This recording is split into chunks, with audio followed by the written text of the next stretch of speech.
Brought to you by the EveryDollar app. Start budgeting for free today.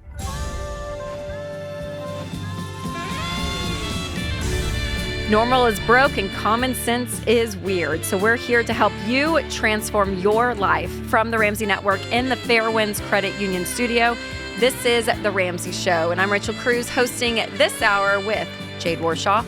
And we're answering your questions. So give us a call at 888-825-5225.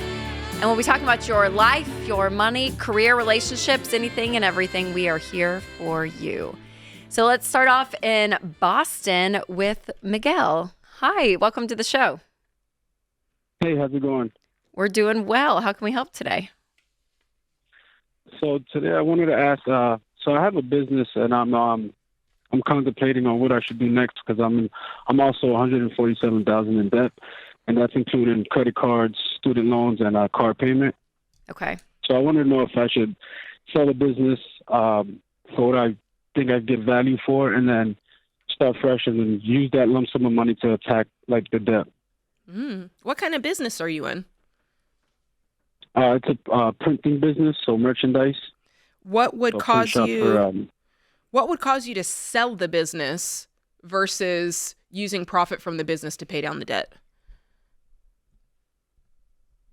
I think it's just because I'll collect a lump sum of money, and like the business right now is kind of, fluctuating. It's up and down. And I'm also alone in it. So it's a lot of my time where I feel like if I could change the... If you didn't have debt, Miguel, would you stay in this business?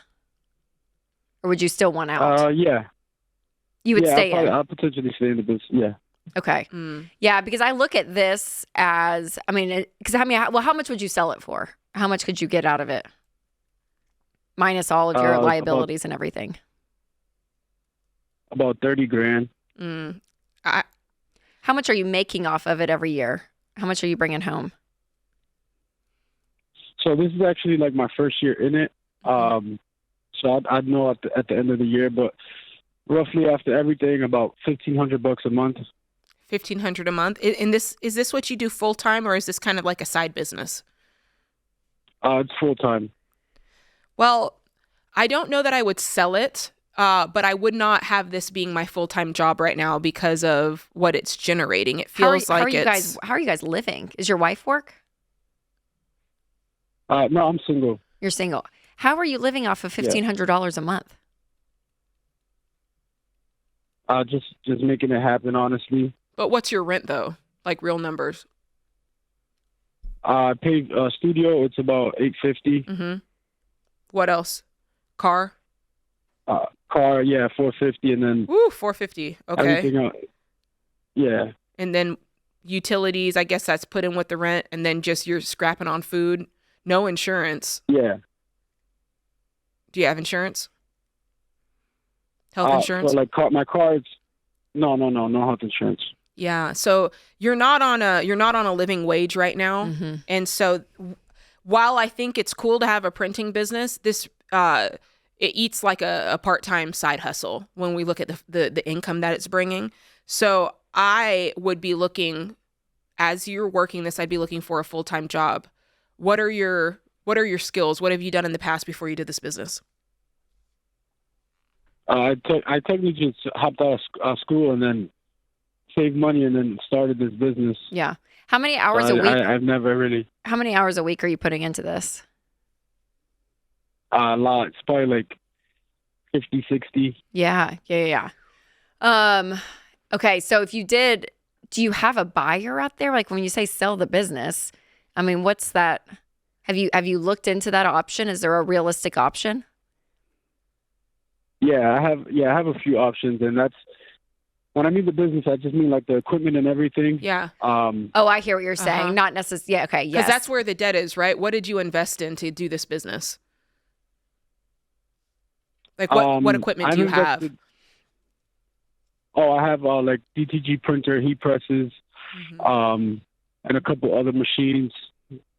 Desktops and stuff like that. I'll tell you.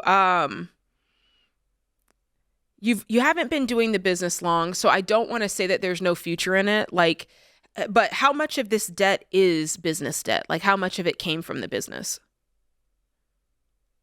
About $8,000. Okay, that's not bad. Of the 147, that's only 8. I'm inclined for you to continue.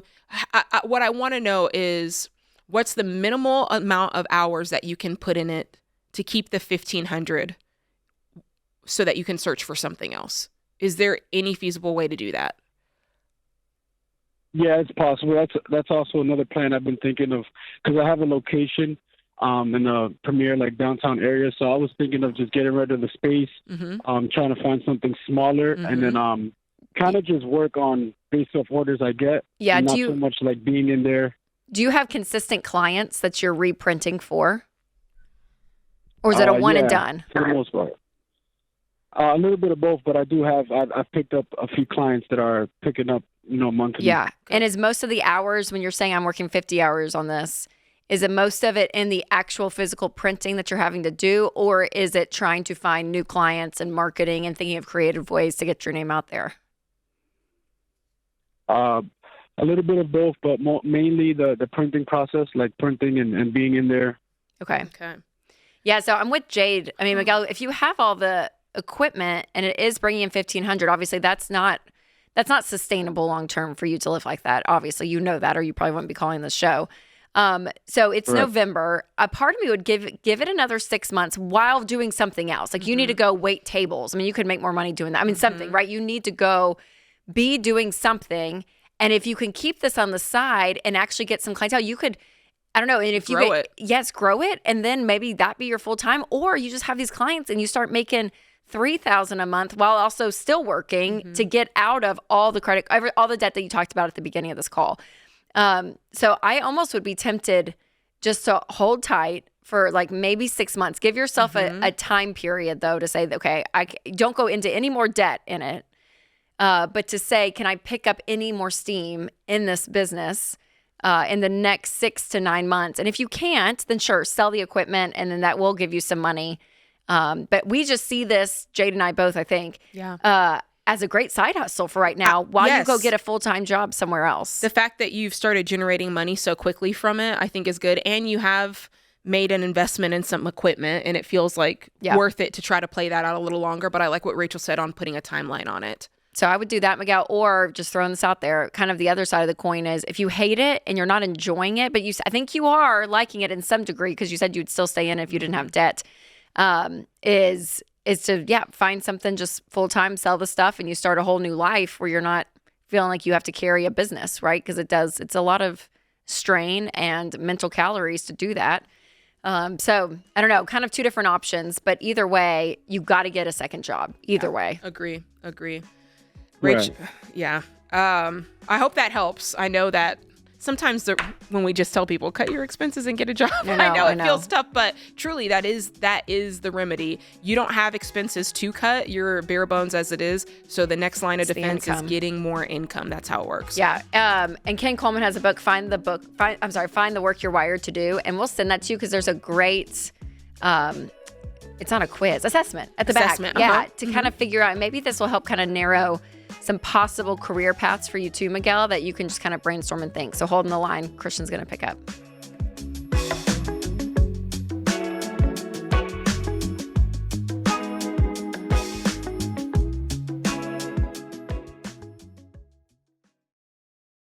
Dave, we got a lot of calls on this show where life happens. One day someone's healthy, they're working, providing for their family, and then a curveball hits. We hear it all the time. A car accident, a cancer diagnosis, a heart attack, and suddenly everything changes. Yeah, and that's why you've always said that having term life insurance from Xander is essential because it protects your family if the worst happens.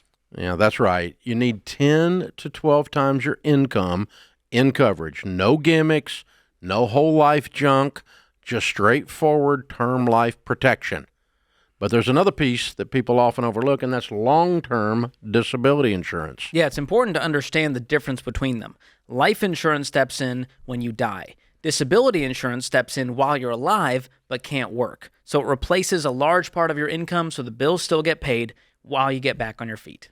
Now, if your employer gives you free disability insurance, great, take it. If it's discounted there at a better price, take it. But if not, Xander can help you find the right plan. Whether you're single or married, it's not optional. If you're going to be out of work for a while, then you need to make sure the money's still showing up. And that's why Xander is our go-to. They make it super simple to get the right coverage at the best price, no pressure, no upselling. I've trusted Jeff Xander and Xander Insurance for over 25 years, and so has my family. So don't wait. It's fast, it's easy, and it could make all the difference. Go to Xander.com or call 800-356-4282. Protect yourself, protect your income, protect your family.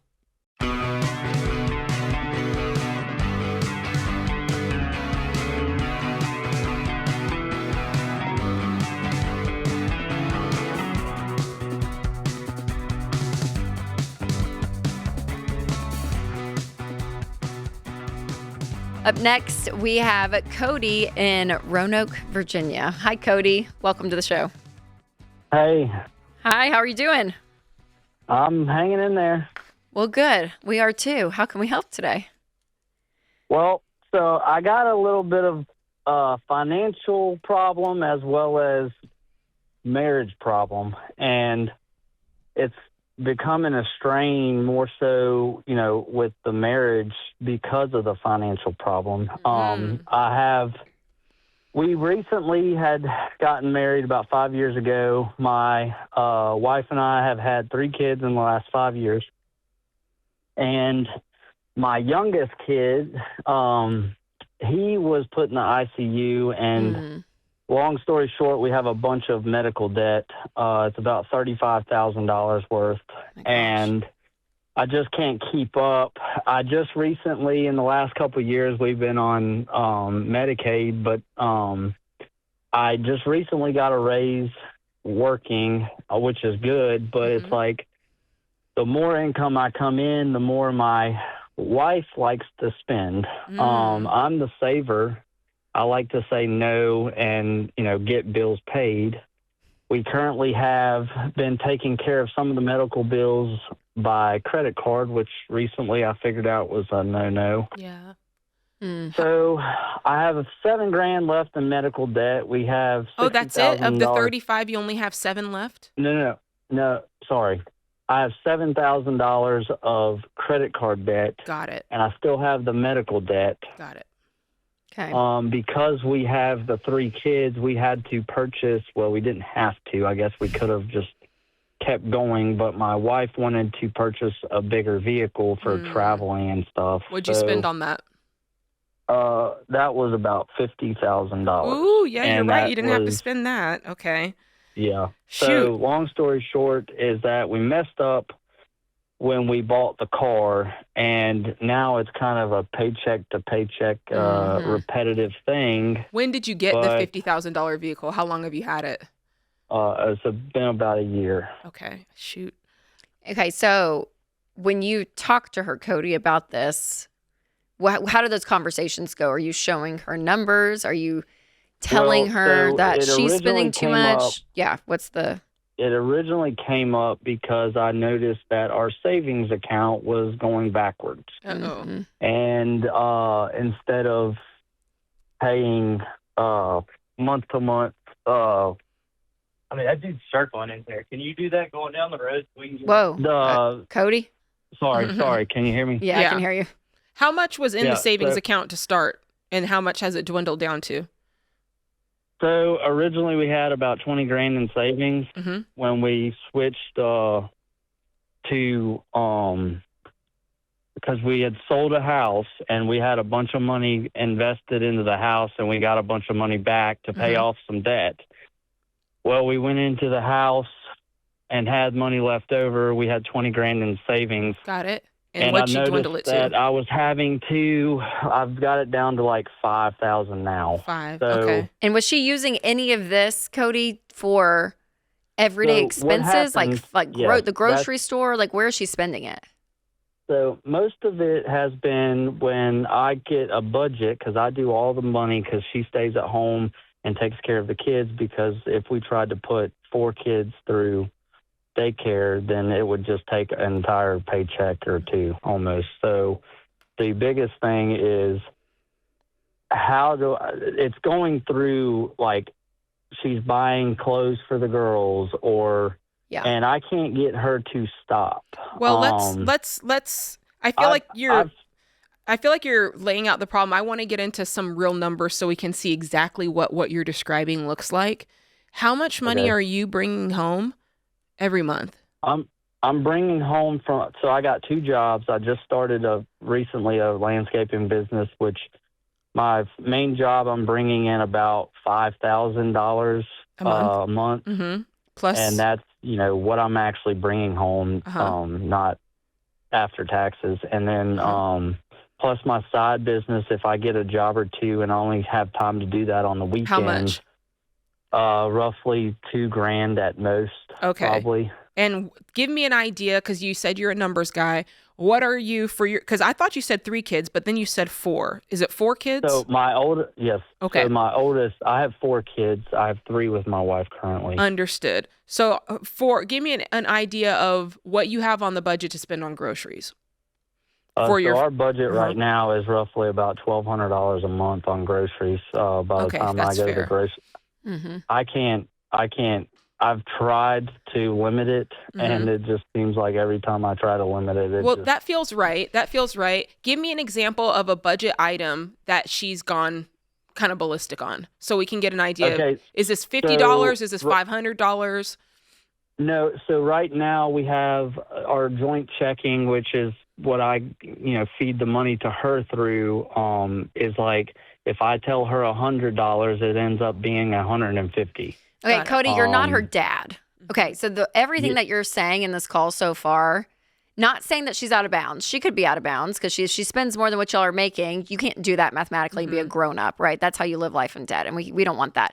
But, I mean, you just said, like, well, she stays home with the kids and I do the money. I put the money in the account that feeds her. It's a very separate, even though maybe technically it's together, emotionally and plan-wise, you guys are on 2 different tracks. And when you tell her this is how much you have to spend on groceries, to me, that's a red flag in your marriage and communication. And so you need, I wish you had said, or the goal, I should say this, the goal is for you to say, we planned on spending $1,200 a month, and that was our plan. And so I think the first step you have to do is to get her to sit down at the table with you, and you guys look at numbers, and together you guys create a budget, Cody. Because I'll be honest too, I'm sure there's some wrong in there that she has, but also she is seeing expenses every single day and knowing the reality of what things cost because she's the one buying them and you don't. I'm not saying that she's justified in it, but you actually may learn something in sitting down with her and hearing what she has to say, to say, oh, wow, I didn't realize that sports uniforms cost, $30 a kid. And so now we're spending $100, in one, swipe because we needed uniforms. And that pisses me off because how do we spend them 100? You may actually see some reality as well. But she also, if there's any entitlement in her end or any like, oh, well, I don't know, I just have to buy the girls. If it's that attitude either, she has to grow up and mature. So you both need to sit down and you need to come to her and say, you don't need to say, well, you're spending too much, you.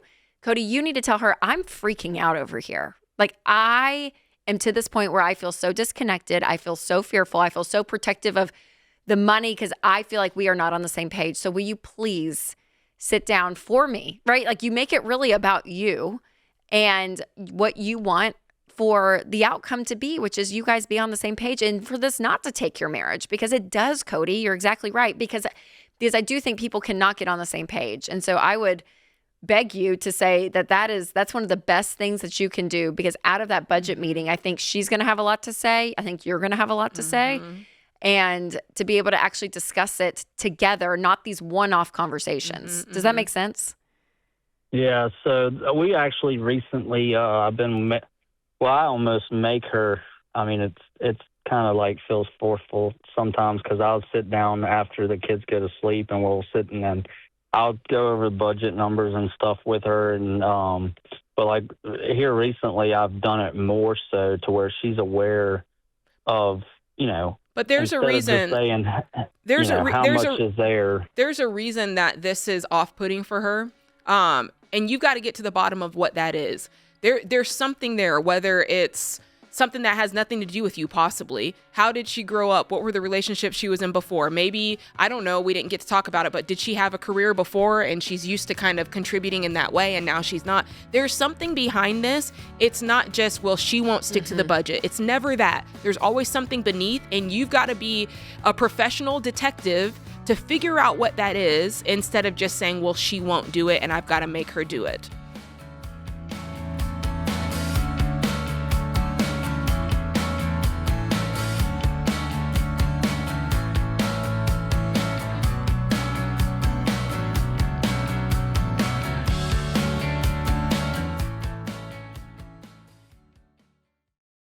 If you've got collectors breathing down your neck and you're drowning in credit card debt, you don't need another debt relief company trying to sell you sunshine and unicorns. You need real help. And Guardian Litigation Group is the real deal. They're not a call center. They're actual attorneys.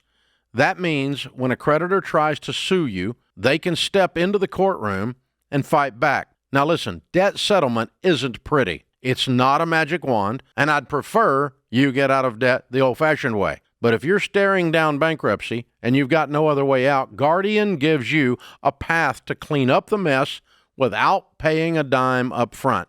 Guardian's attorneys have helped over 55,000 people across the nation settle over $600 million of debt. So if you're ready to take back control of your life and stop cringing every time the phone rings, go to guardianlit.com/Ramsey. That's guardianlit.com/Ramsey. Paid endorsement, attorney advertising, Guardian Litigation Group, LLP. Not available in Minnesota and Oregon. Results vary and no specific outcome is guaranteed. Debt settlement may negatively affect credit and not all creditors will negotiate or settle. Savings vary and may be taxable. Please review our website terms for more information.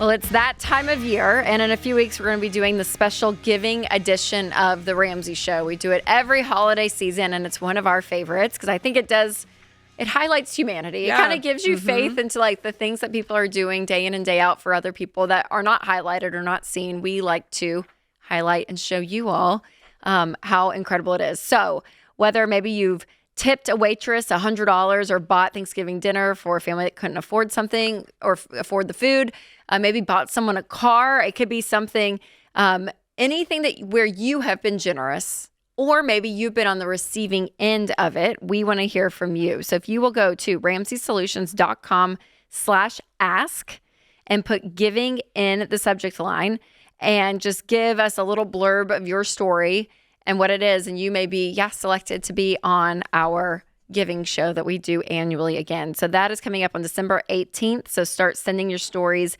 today so we can celebrate living like no one else. So later you can live and give like no one else. All right, let's go to Beto in Atlanta. Hey, Beto, welcome to the show. Hi, how are you? We're doing well. How can we help today? Hi, so I just bought my first car. I'm 17 years old. I work full-time at a MMA gym. And the finances that came with the car kind of are kicking me in the ass. Yeah. But it's my first car, and I don't really have another option. What'd you get? I got a 2012 Honda Accord. Okay, so what's the big deal? What's it cost you? So the total is $8,000 for the car. Okay. Yeah. My friend owned it, and he told me I can pay him $400 a month. Okay. That's fine. I make roughly $850 biweekly. Okay. And the part that's getting me is the insurance. My insurance for just liability a month because of my age is about $700. Mm-hmm. And having to pay all of that on my own, buying a used car, I also have to pay a title tax because we switched it over to my mother's name. Uh-huh. And that's about another $700. A month? No, just in one time. Just in one. Okay, I was like, what? Mm-hmm. Okay, keep going. But I have to get it all done at once, which is kind of the hard part. And I have one or two little repairs that are going to cost me a total of $350. before I can get a tag. What would So I have to pass happen? admissions in Georgia. So you haven't done it yet. You haven't done this deal yet. How are you getting around now?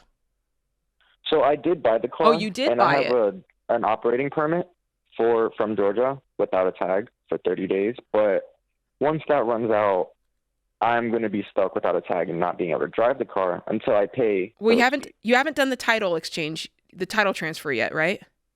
I have. Dang it. Okay. Because what I was going to suggest to you is to not buy this car and just work your job, because you were getting around somehow before this. Keep doing that and save up $4,000 and get a beater. Mm-hmm. Yeah. Is there any way to go backwards on this deal? Because I don't think so. Honestly, not now. Okay. Second round then is you. Tell me how old you are again. 22. I'm 17. 17. Man. Are you in high school? No, I work full time. You work full time, okay. And how much are you making? Oh, biweekly. You said you're making $1,700 a month. How around $850 every 2 weeks. Okay. Are you living alone or are you living with parents? I live with my mother, but I try to contribute where I can. Mm-hmm. I'm really independent financially. If you are working full time, I just wonder, because you said full time hours at an MMA gym. I wonder if there's something that you could find full time that will give you a little bit more money to give you some breathing room on this while you can get it paid off. I applied to an orthopedic clinic of a friend that I know, and I'm supposed to start in about 2 weeks. Mm-hmm. What'll that be? Starting us at $20 an hour. Okay. And 40 hours a week? 8 a.m. to 5 p.m. Monday through Friday. Okay. So that's going to be better for you. For sure. Are you able to go to this gym at night when you're done at 5 p.m.? Yes. Go and work at I night? also train. So okay. So you could go work from like 5 to 7, 5 to 8 at the gym and get like an additional 3 hours a day? Not necessarily. Because my hours from the gym are either 9 a.m. till about 1:30 or 4 p.m. to 9 o'clock. Okay. And if I get out of the other job at 5, the only time I have left would be those few hours. Yeah. And that would leave me no time to train, which is why I got the job at the MMA gym in the first place. Well, what if you continue to train at the MMA gym just because you like training, but you got a different part-time, like a different side hustle job to bring in the $1,700?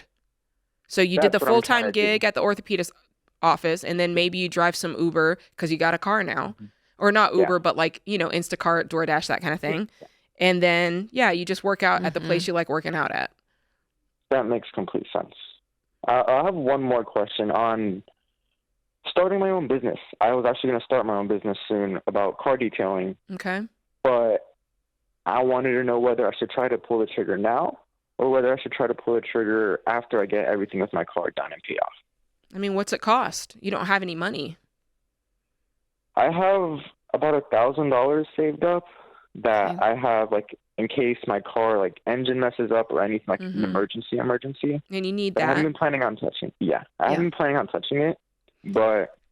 Yeah, so it would just, for the car detail, you would probably need some equipment, right, to be able to. So that would be saving up and paying for that. So I would just price out, what, if you talk to some people in the area that do it, how much they haven't invested in it, how many clients they have, how long the job takes. Run some numbers, because I'm not sure what the numbers are. So you may find out, oh my gosh, this is pretty incredible. I only have to put $500 in and I'm making thousands a month. That's worth pausing, paying off the car to get that built up, to start that, because it's going to bring in more income. Or you talk to people and you're like, oh crap, that steamer and this to really do it, it's going to be thousands, and you're only really making X amount. Like whatever the numbers end up being, you probably can make that call. You have an amazing work ethic. Like it's very incredible. And I just want you, steering your financial decisions to help you, not harm you. And debt will always set you up in the negative. It always will. Financially, emotionally, your stress, everything. And I think you're kind of getting a glimpse of that, but I'm kind of glad you're getting a taste of it at $8,000 for a stupid car loan versus a $40,000 business loan that you're probably going to want to do when you're 25 because you're very entrepreneurial, right? So just remembering to stay away from debt. all together. And you're a smart, hardworking guy. And I think you're going to do fantastic. So yeah, the car dealers or the car detailing stuff, again, I would price it out, kind of figure out. And if it feels like, okay, that's a good investment, that's going to bring me a significant more money than these other two things combined. And it's something you can start small on. Yes. You don't have to start with every piece of it. It can really, you can build into that. Yep, for sure. Yep, that well, and then starting to get this car paid off, and it's gonna feel like an uphill battle with this insurance. When you turn 18, does it go back down? I'm sure it does. I'm not quite sure, because I asked one of my friends who works with insurance, and he said not usually, and if it does, it's minimal, which I would appreciate anyway. Yeah, but about $700 a month for liability is the only thing that's killing me. Oh, the $400 a month for the car, I understand that. Right. I mean? Totally. Yeah, it's the insurance piece. Did you, where did you get the insurance? Did you price out different companies, or did you just pull a quote from one? I did. So I started with like Geico or something, and they started me off at almost $1,000 for just liability because of my age. Sure. And then I went to a few places. I went to this mom and pop shop for insurance down the road for me, and they quoted me the lowest at $700 a month. Okay. Hey, yeah, I would keep shopping that just to see. And yeah, when you turn 18, you should see a little bit of relief. And also when the vehicle is completely paid off, you should see a little bit of relief. It's not going to be a lot, but it'll be something. Yeah. Gosh, well, Beto, I hate that you're in the situation, because I hear the stress and the regret already. But I really do think with putting some of these jobs kind of together, making some more money, and really being focused right now, like I think you're gonna get out ahead on it. Yeah. But I think it's a good lesson to learn. I hate to say it, it's not fun, but you're feeling the weight of debt, and that's what debt does.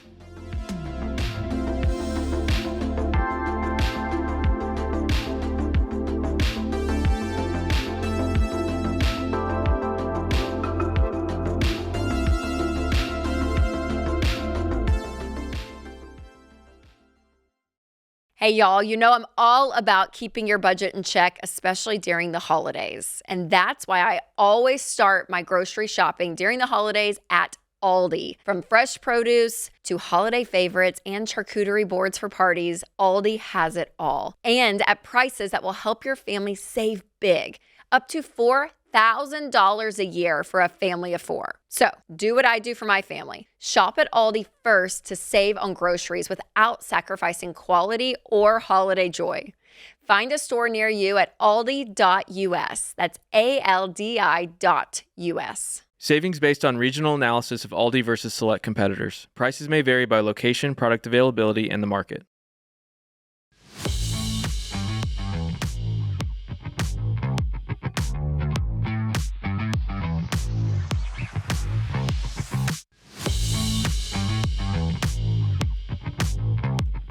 Well, there's some things that no one tells you about money.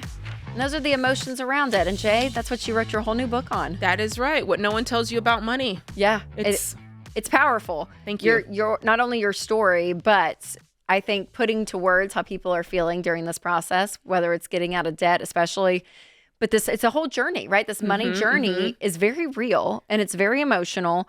But also, it feels like you are sitting across from a friend who's been through the journey, and you give such great words to, again, how people are feeling and thinking. Thank you. Yeah, I wanted to give practical steps, because a lot of times, like, you say the word emotion and it's all like in the clouds. That's true, and yes. The book is very, very practical. The same way we give you, 7 baby steps and plan for your money, I'm giving you tactical things to get and deal with those emotions. It's not just, you're going to feel sad. It's no. Right. How do we work through it? Give me the information, Jade. I need steps, and they're there. Yeah, and some of the resolve, too, because your emotions aren't the end-all, be-all, to your point. There's something you can do to take that to continue. Yes, so that's right. I love it. So exciting. So you can pre-order now for $24.99, and you can get over $100 in free bonus items, including the audiobook, which I appreciate so much. Yes.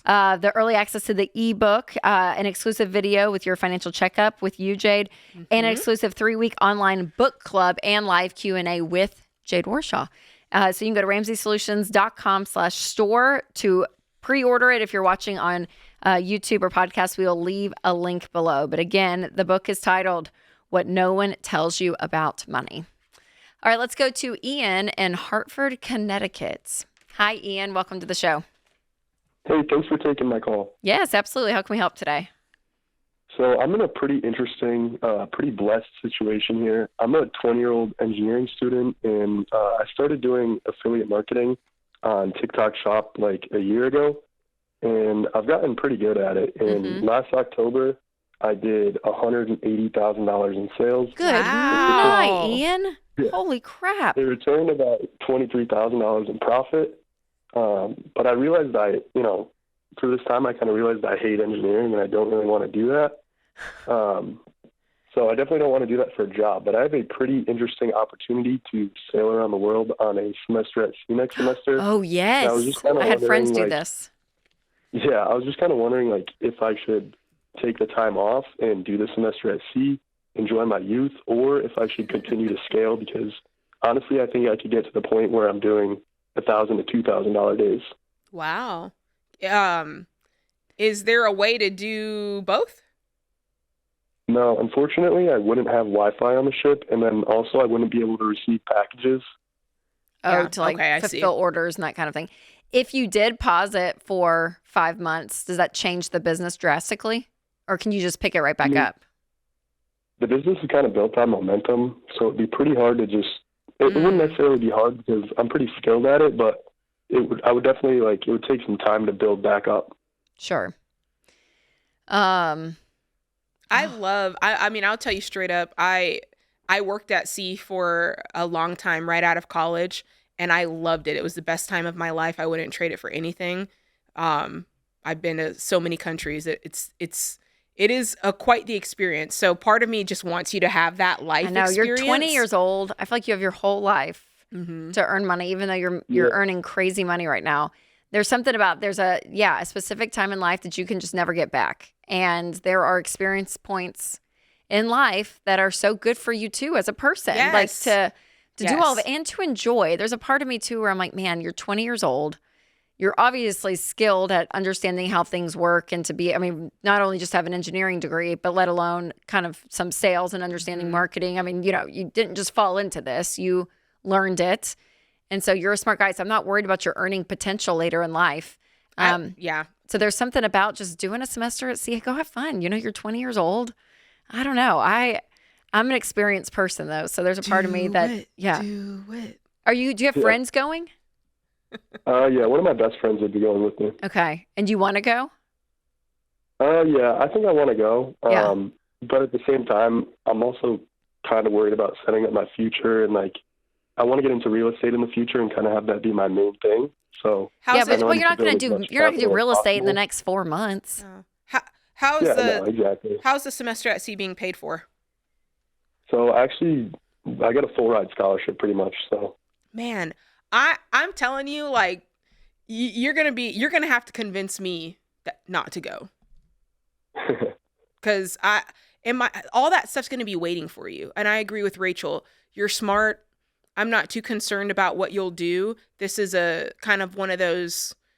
I don't want to say once in a lifetime, but it is kind of like a once in a lifetime for sure. Yeah, to be able to go and travel for 5 months around the world, and it's paid for. Yes. Yeah, absolutely. Yeah. I know. I think you're 20 years old, Ian. I think you need to just relax, enjoy. I so wonder what other person. I wonder if we may have me and Jade may be the only personalities on this show Ken would tell him to do it. Ken would say to go to Taylor Swift concert too. So that's right. Ken would be a yes. George would probably be a no. I feel like George would be too practical. He might. I am, and let me and just. Dave, who knows? Throw up the coin. I think Dave would say yes, but let me just say, percentage wise, I am a 100% yes. I'm not like a 70-30. Jade says, "Do it, Ian." 100%. What's your ratio? My percentage is I'm gonna go 95. Wow. Maybe just like a tad less than Jade, but again, from a percentage standpoint, basically we're the same. That's good. Kelly, what's yours? I'm 100%. You should 100%. go while you can. Yes! Okay, is there anyone in the audience? We have an audience out here. Anyone in the audience? Everyone's giving a thumbs up. Would you do semester at sea? Oh, we're getting a lot. Yes! Oh, wait, there's one guy. Maybe one guy in the gray shirt. I don't know. He's a little iffy. Okay, we got a lot of yeses, Ian. Yeah, I'm thinking good. I think you need to go. And thank you. when you stop in Paris, enjoy it, because I've never been. So give the Eiffel Tower a wave for Rachel, please. Eat a whole baguette just in the streets, a whole loaf of bread with no regrets. Yeah, go enjoy, Ann. Go enjoy your time as a 20-year-old with no responsibilities. And again, it's incredible that you built up that thing. I mean, now again, if you were 34 with The two internet's kids, not going and you know what I mean? anywhere. I know. Affiliate marketing is not going anywhere. Like, it's the wave of the future and of the now. You're going to do great. You're going to do great. All right, let's go to Sonia in Orlando, Florida. Hi, Sonia. Welcome to the show. Hey, thank you for taking my call. How are you today? We're doing great. How can we help you? Awesome. Well, I'm planning on retiring soon. Okay. And using money that I have in my Fidelity account. I'll have to use that for about a year before my Social Security will kick in as a supplement. Okay. I have 5 properties, including the one that I live in, and I want to know if it makes sense for me to sell one of my rental properties to pay off, which is free and clear. Mm-hmm. Oh, wow. To pay off, to pay, all of my properties are free and clear except for the one I live in. Oh, yeah. And the one my brother lives in that I purchased after my mom passed. Okay. I bought her reverse mortgage. Are those two mortgages, those two in addition to the 5, or they're part of the 5? I have a total of 5, including the one I live in. Okay. Yes. So if you sold one of the investment properties to pay off your primary home, would you officially pay off your primary home? Would it? Oh, absolutely. It'd pay it off free and clear. And then would you have some additional money left over? I have money saved up not only in my Fidelity account, but I also have money in my bank account. How much do you have total? Total, I have in my bank account, I have $130,000. Okay. So, and in retirement, I have about $500,000. Good for you, Sonia. Okay. And what's the real estate total? I'm sorry, what was the question? What's your real estate total? My real estate total is I have $1.3 million. Okay. And all the real estate. Gosh, Sonia, you way to go. Are a baby steps millionaire. Incredible. So yes, in a heartbeat, I would sell one of the properties to pay off your primary and be completely debt free and be living off your investments and the other rentals that, if there's income coming in from those. But you've done a fabulous job, Sonia, a fabulous job. And your next step, is just to become completely debt free and then live and give like no one else.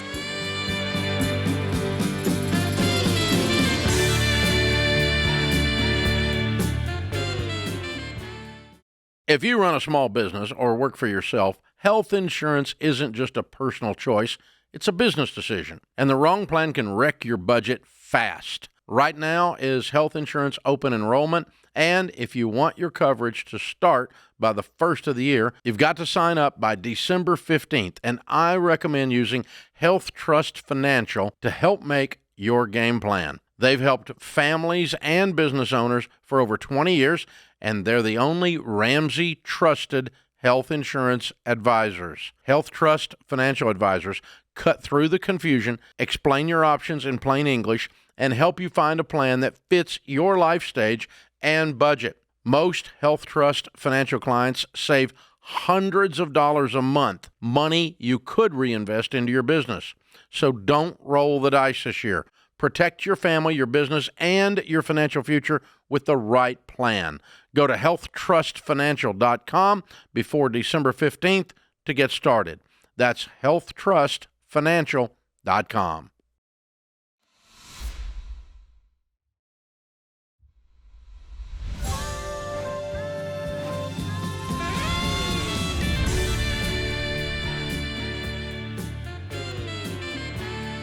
Welcome back to The Ramsey Show in the Fairwinds Credit Union studio. I'm Rachel Cruze with Jade Warshaw, and we're going to Gabrielle in Los Angeles, California. Hi, Gabrielle. Welcome to the show. Hello, Jade. Hello, Rachel. It's Gabriel. Sorry. Oh, Gabriel. Gosh, I'm sorry. My bad. Thank you, Gabriel, for the no worries. For the fix. How can we help? All right. I was calling on behalf of my mom. She's 72. She's a widow who never remarried. Currently, she's retired. She's active in her church, and she has a home that's almost paid off. It doesn't include taxes and insurance, but lately she's been asking me for money. It started off small, but it's starting to escalate. How can I help her protect her being independent, but also set up her finances wisely for the future without becoming dependent on me or my siblings? Yeah, for sure. How old are you? I'm 40. You're 40, okay. And her house is almost paid off. Is she still working? She's not. Okay, so she's retired. Do you have any idea numbers of what's in her retirement? She's currently receiving, as far as her retirement savings, I believe she's exhausted them. So Okay. she's currently, the only income coming in is Social Security. Do you know what that is? I believe it was like $1,100, $1,300 possibly. Oh, wow. And do you She's know living on the bare minimum. what her mortgage is and what she has left on the mortgage in full? So the mortgage currently outstanding balance is around $100K. Okay. And then the mortgage payment is around, I'd say, $1,450. Oh, gosh. Okay, well, yeah. So How is she paying for everything? Right now, I have my oldest sister who's living with her, and I believe they're splitting the cost of the mortgage. Okay. So they're half and half. Okay. So that's 700. And then everything else, I mean, is she able to pay for, is your sister splitting other bills? Do you know, like electricity, water, all of that? Yeah, so from what I understand is that my other siblings, she approaches each sibling individually and asks for help. Yeah. Whether it's covering a bill or a few dollars here and there. Yeah. So. it's for real needs. It's not for... Yeah. Is she able-bodied to go to work? Is she able to work? She is able-bodied. However, she hasn't worked in some time. Mm-hmm. Yeah, that's so hard. I mean, the reality is she either... Yeah, I mean, if she has no money and all she's getting is Social Security, it's not enough, to your point, when taxes are due for property tax. I mean, when she pays off the house, she's going to have to pay for property tax and all that. What's the home worth? I'm just curious. If she were to sell it, what would it be worth? Conservatively, probably about $1.1 million. It's a 5-bedroom, 3-bath. As far as her renting out the rooms, that's also been thrown around, but I hate that for her. This would require me involving myself. Yeah. I'm just wondering about everything. Is there like a go ahead, Jade? I'm just wondering because my head is that she's 72, she's still fairly young and she's in good health. She could live till 92, right? So in my mind, I look at $1 million that she stands to take away from this, and I go, okay, we can throw a decent amount and invest it and start that fund going, and then maybe she can buy a condo for, $250 or $300. I mean, you're in Los Angeles. I don't know what's there, what's possible. Can she buy something that's very small just for her? And then your sister goes and does her own thing? Because I'm also thinking, what happens if the sister moves out and gets married or moves on in life, right? So there's a lot of variables here. I'd love for her to get some hands on that money, get some of it invested, and get some of it in a smaller, modest living space for her.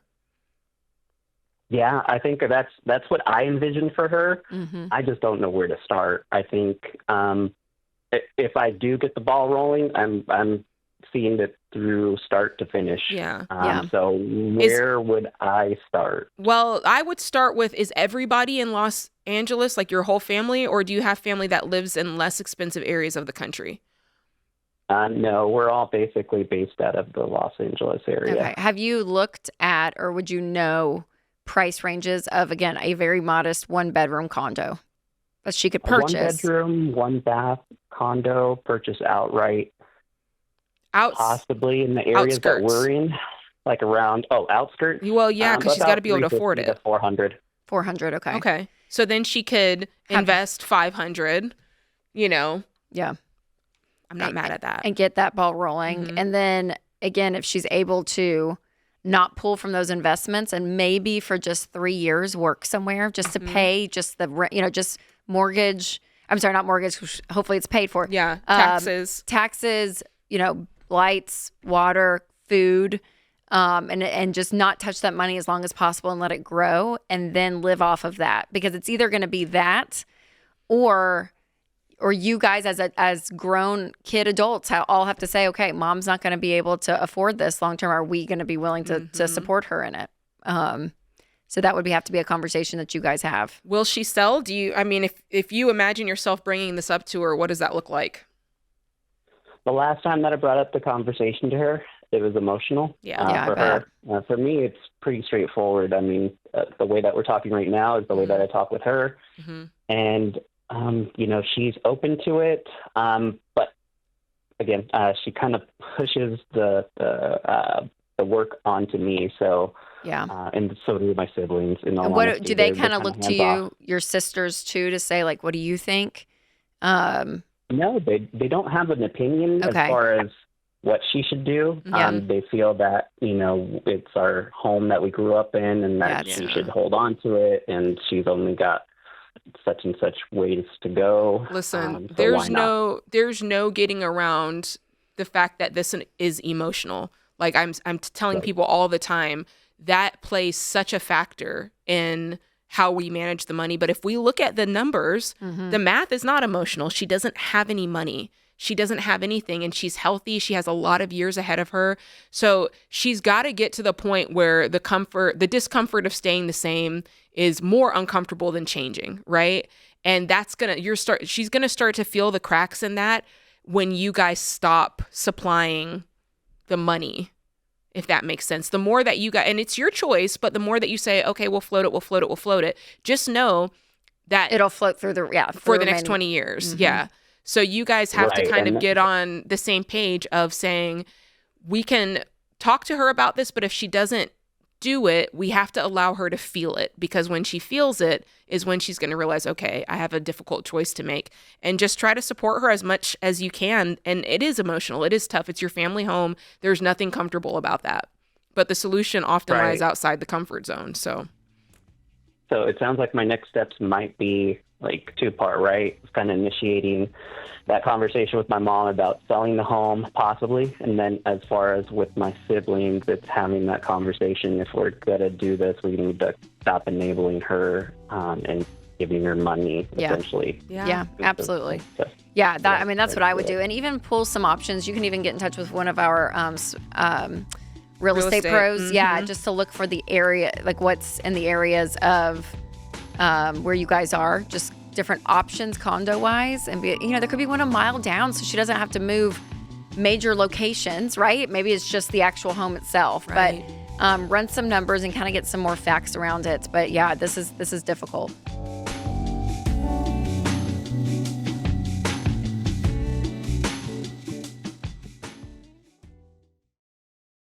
This show is sponsored by BetterHelp. All right, this time of year can be tough. So I want you to make sure you check on your friends and your loved ones and even reconnect with people you haven't talked to in a while. I recently called one of my childhood friends and we had an amazing catch-up conversation. We laughed hard and we talked about the struggles we've been having. It was fantastic. And just like it can take a little courage to send that message or grab coffee with someone you haven't seen in a while, reaching out for therapy can also feel hard, but it can be worth it. And if you're thinking about therapy, I recommend BetterHelp. With over 30,000 therapists, they've served over 5 million people globally, and they have an average rating of 4.9 out of 5 stars. It's totally online, so it's easy to fit into your schedule. To get started, you just answer a few simple questions, and BetterHelp will connect you with a licensed therapist. If it's not the right fit, you can switch therapists at any time for no extra cost. This month, don't wait to reach out. Visit BetterHelp.com/Ramsey to get 10% off your first month. That's BetterHelp, HELP.com/Ramsey.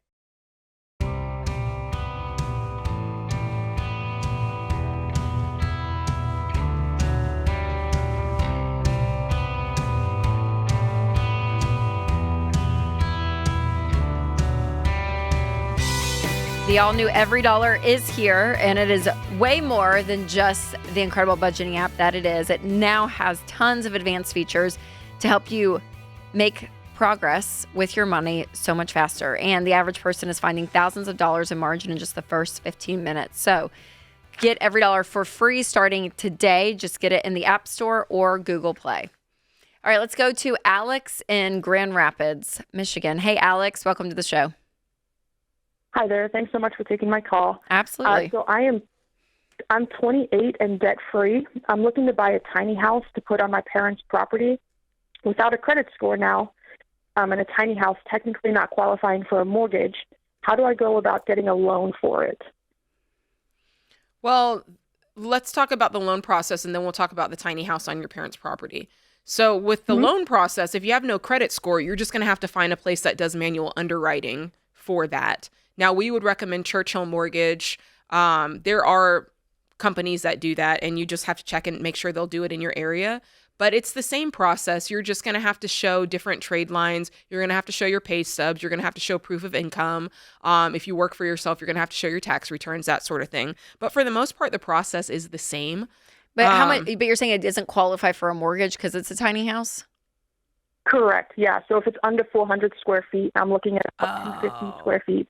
It doesn't qualify for a mortgage. What's the cost of it? I'm looking at about $40,000 to $50,000. Oh, well, save up and pay for it, Alex.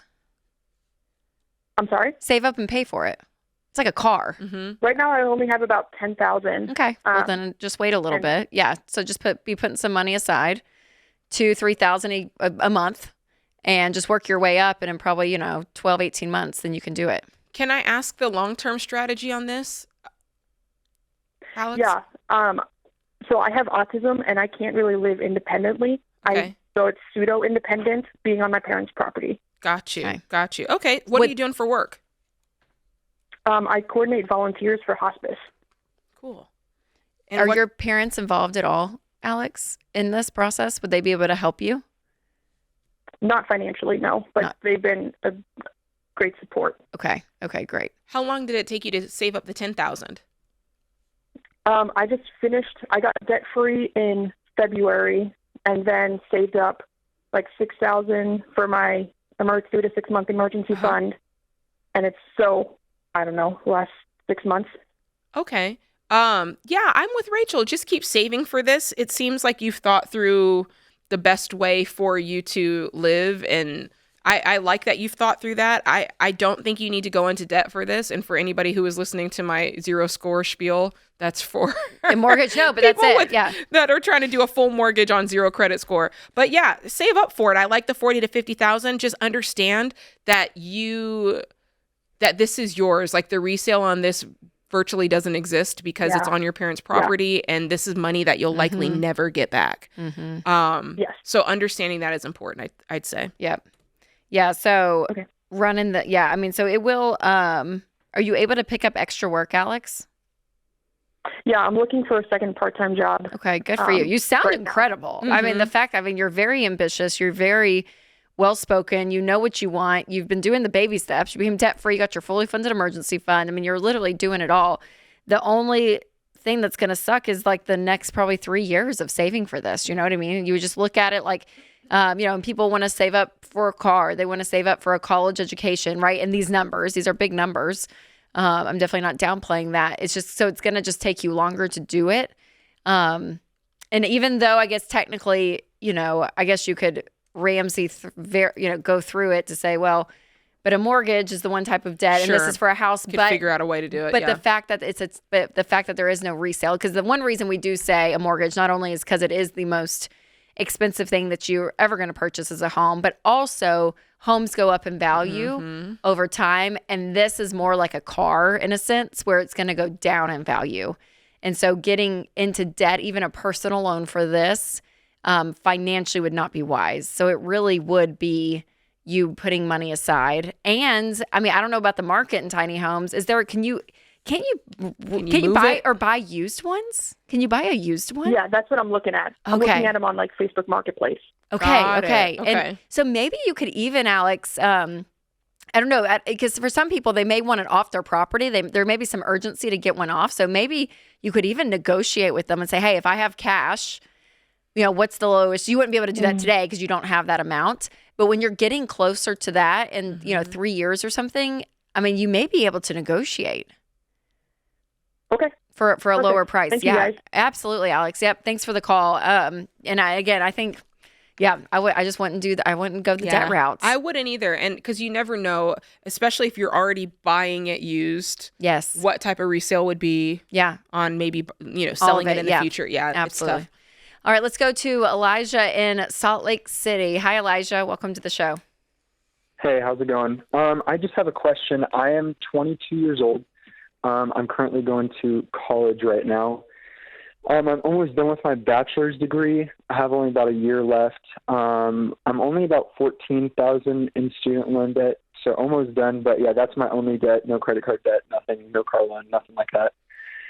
I guess my question is, I'm looking to go into law enforcement after I graduate. I guess my question is it worth it to stay for a master's degree if I get an extra pay incentive for the rest of my career, or if I should just, once I get my bachelor's degree, take that pay incentive and just start working? Well, what would it cost you to get your master's? How would you pay for it? So that one would be loans. But it would be for a total about master's degree. I've been doing my research about $18,000 for the college that I'd be going to. And what's the difference in job that you would get if you just went into the police department with a bachelor's versus a master's? Yeah. So if I went in with a bachelor's degree, I'd be getting a 3% pay incentive for the rest of my career. If I went in with a master's degree, I'd be getting 5% pay incentive. So I guess my question is, it would take a long time to repay that, get that money worth with that extra 2% every year. But I do really enjoy college. I do want to get married before I leave college, and I, enjoy my hobby. So I just don't know if it makes financial sense to get a master's degree. Not on debt. Not on debt, but I'm wondering if there's a way that you can cash flow it. Are you working at all? And my next question is, do you have to do it right away, or can you work on it later while you're in law enforcement and still get the 5% bump? Yeah, you can still get the 5% bump. I've just heard from a lot of people that, it's really hard once you're starting this full-time job to go back. Yeah. I mean, how much are you getting paid your first year that you're working? So, first year, if with a bachelor's degree would be about $90K. Okay. And then with a master's degree, if I came in first year, it would be about $95. Okay. So that's my thing, is that the percentage-wise is not big, Elijah. I mean, we're talking maybe a $4,000 difference, and you could do that in 2 months with a side gig. Mm-hmm. You know what I mean? Yeah. So there's a part of me, and I know, I have friends in law enforcement, and they even move around. They get up to detective, or they, move around within it. Yeah. That can change your pay over time as well. So, I think if you had the money and you wanted to do it, I don't think I would stop you. But also, since you don't have the money, that's a no-go for me personally. Okay, yeah. So so you wouldn't be okay with, taking out student loans for the master's degree? No. Okay. No. Yeah, I'd get this paid off. And, man, I wish we had a Ramsey dating app, because I feel like we get a lot of calls of some ladies that are always single, Elijah, and they're always looking for a man, and we could have pointed them your way. I know. No, I appreciate the proactiveness of love. I do. With him, because I do think that's great. It is. I am for getting married young and enjoy, And what he said is life. true.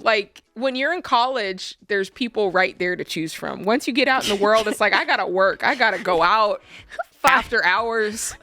It's exhausting. It's absolutely exhausting. I gotta go to an event, get dressed up. College, it's you got your pick right there. Got him right there. Oh, Elijah, yeah, I hope that helps. So yeah, if there's not the cash, but to Jade's point, if you're able to somehow cash flow it, or even if you get into a situation where they help pay for half of it, I don't know, your work, that would be incredible too. So I hope that helps, and yeah, good luck.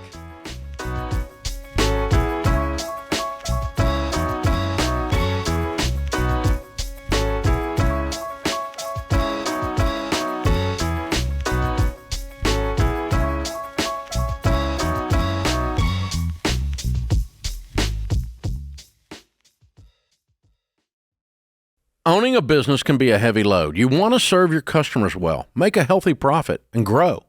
And your team, family, and customers are all counting on you. And now everybody's talking about AI like it's magic. And you're wondering how to keep up. You're carrying a lot, But you don't have to do it all alone. That's where NetSuite comes in. Over 43,000 businesses, including Ramsey Solutions, use NetSuite to lighten the load by bringing all their numbers into one system. Accounting, inventory, CRM, payroll, the works. And now NetSuite's AI takes it further, automating busy work, flagging inventory issues, spotting cash flow problems in real time, and catching risks before they hit. So you're not just closing the books faster, you're making decisions confidently. And when your numbers are right, that takes a lot of pressure off your shoulders. And yeah, switching systems is a big move, but NetSuite's Suite Success process gets you up and running fast. Go to netsuite.com/Ramsey for a free product tour and to schedule time with a NetSuite rep. That's netsuite.com/Ramsey.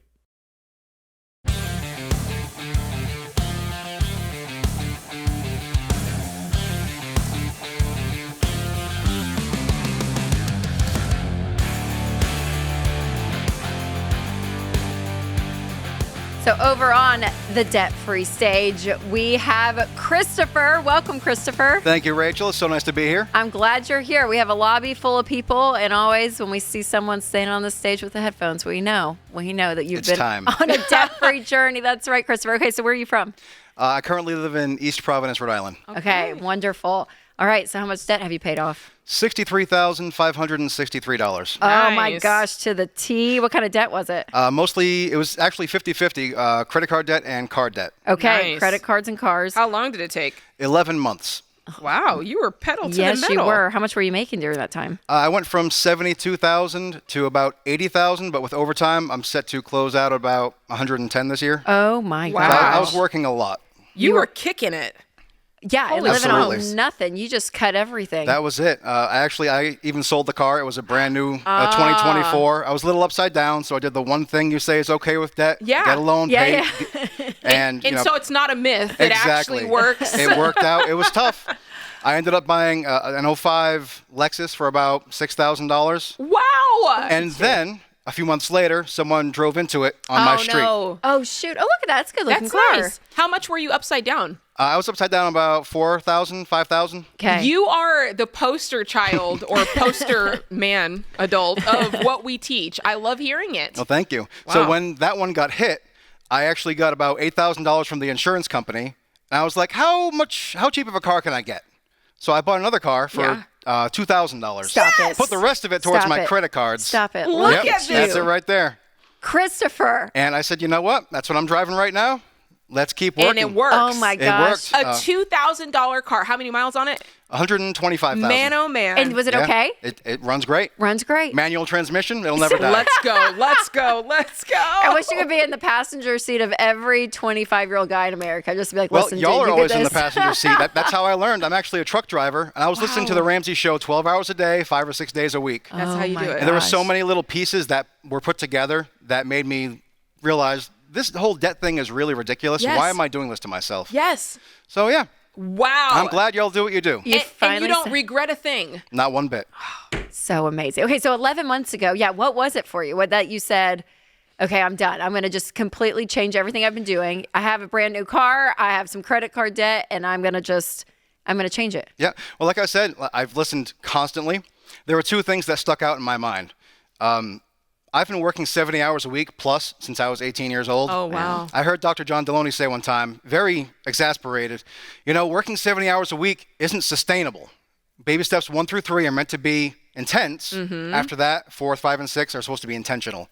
I was like, maybe that's why I feel so burnt out. 70 hours a week for 16 years, it's a lot. Yeah. So I said, you know what? That's the time. And between Dave saying the only thing a credit score does for you is show how well you play kissy face with the bank. Mm-hmm. I was like, I've been playing that for a long time. Maybe I should stop doing that. So it was time to just get it done. What was the hardest part? I want to know, it's one thing to hear it, and then when you start doing it and you feel like the discomfort of it, what was the main emotion that was holding you back? I would say swallowing my pride. Like I said, I've been working very hard my whole life, and to have to get rid of a brand new car that I really enjoyed. That was your gift to yourself. I just didn't need it. It wasn't a necessity. I hear everyone say on here, oh, I had to go buy a new car. No, you didn't.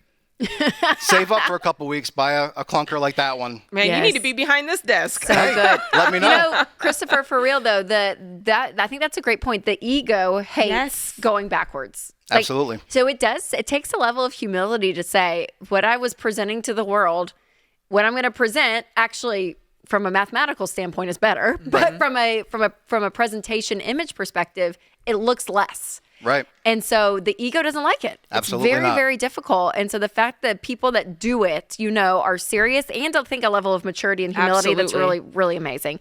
Okay, so have you turned down the hours of working 70? I have so far. Okay. I'm planning on picking it back up probably in March. I don't like driving in the snow up Sure, north. sure. So Okay. I figure now that I'm out of debt, I don't need to work 70 hours a week anymore. Yes, Let's bring it down to 40 or 50. And Yes. in the summertime, I'll make some more money. And I'm still working on baby step 3. Yeah. Once baby step 4 comes, I'll be good. Yeah. And you can upgrade from the $2,000 car. Absolutely. Yes. Make some changes. Wow. Yeah. Okay, have you been able to feel a difference since A you've paid it huge off? difference. A couple of years ago, I found out I had a panic disorder, so I have a little bit of anxiety. I think most of it was from my debt. 'Cause Wow. At that time, before I found the Ramsey show, I had a house that was $400,000. So it was a lot that I had that just I didn't need. I ended up selling the house long before I found the Ramsey show. And now it's just I feel a weight lifted off my chest and I can just breathe. I sleep better at night. Simplicity. That's it. That's Wow. incredible. Absolutely incredible. Did you have some cheerleaders Yeah, in your corner during all of absolutely. this? My parents, Bob and Simone. Bob and Simone. All my friends up north, all my friends down here. I used to live in Clarksville for a while. Oh, yeah. So I'm here visiting them, and I figured, hey, come do a debt-free scream.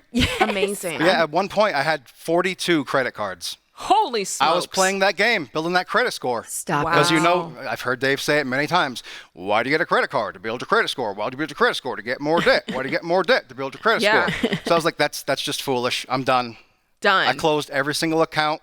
I had a balance on 5.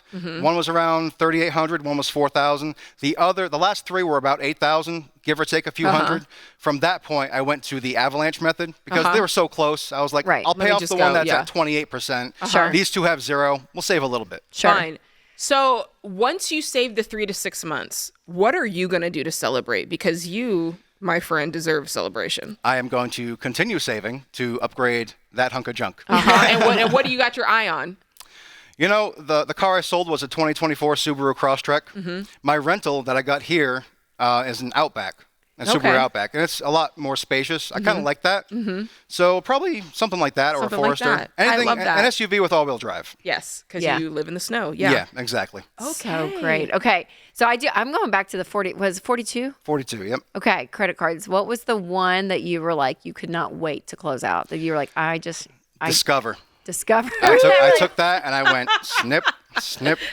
Oh my gosh. Wow. So great. You're a rock star. Christopher, well done. Well done. Okay, what would you say to someone who is listening? Maybe they're a Christopher. Maybe they've just found the show and they're Maybe. thinking, gosh, I do have credit cards. I have car loans. What would you say to them if they feel like there's no way I could do that? I would say just do it. What do you have to lose? Only your debt. You're just going to lose your debt. That's the worst case scenario. If you stop going into debt, you'll be good. Try your hardest. It's going to be hard. Harder for some, easier for others. Sure. And just keep doing it. If you keep pushing and keep pushing, struggle now so you can have a better life later. Yeah. Yes. Talk Amen. quickly about the adaptation. You took your car down to the dealership and got rid of it. That's right. How quickly did you adapt? Like, how quickly did you turn that corner from, oh, woe is me, to I'm fine with this $2,000 car? Pretty quickly. I was upset, like, kind of a little bit. But I was my first car was a 95 Chevy pickup truck, and I loved it. So I like older vehicles. It's just now things are so new. They're safer. Yeah. There's better features. So you like the new stuff, too. At least with that 05, or 07, rather, I can fix anything on it. So Wow. I don't Yeah, need to, good I don't need to point. take it to a mechanic. If something goes wrong, I just take it apart, replace a part, and Good that's point. You can figure it out. That's right. Figure it out. Wow. Well, Christopher, you've made our day. Absolutely You've made incredible. my day. I mean, no, for real. You are the reason we do this. That's right. And That's you're living right. proof that it happens. You know Absolutely, what I mean? And so whether, single, married, male, female, whoever you are out there, This is the guy. it's proof that you just can say, if I just believe that I can do it and I start making changes, I can. That's right. Just do I it. can do it. Incredible. Wow. All right. You ready, Christopher? I am. All right, so we got Christopher from Rhode Island. He paid off $63,563 $3 cars and credit cards in 11 months, making 72 to 80 with overtime with $110,000 a year. All right, Christopher, let's hear your debt-free scream. 3, 2, 1. I'm debt free!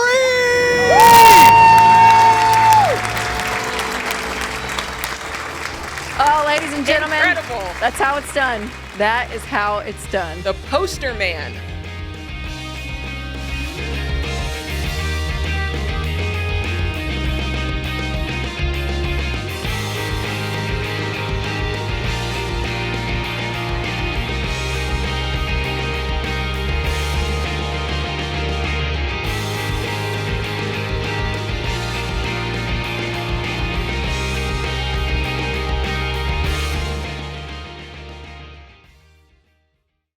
Times are tight, and one of the easiest ways to save more money right now is to stop overpaying for your phone plan. Boost Mobile gives you one low monthly price, just $25 a month for unlimited talk, text, and data. And that price never goes up.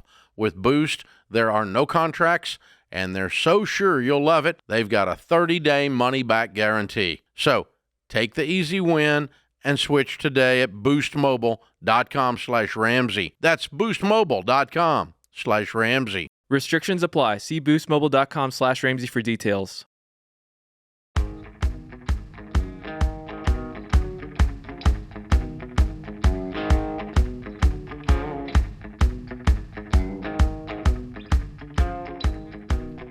Today's question of the day is sponsored by Why Refi. If you're tired of, or if you've tried everything to fix your defaulted private student loans and nothing's worked, Why Refi can help. They build custom fixed rate plans based on what you can actually afford. So learn more at whyrefi.com/Ramsey. That's the letter Y, REFY.com/Ramsey. Not available in all states. Alrighty. Today's question comes from Layla in Maine.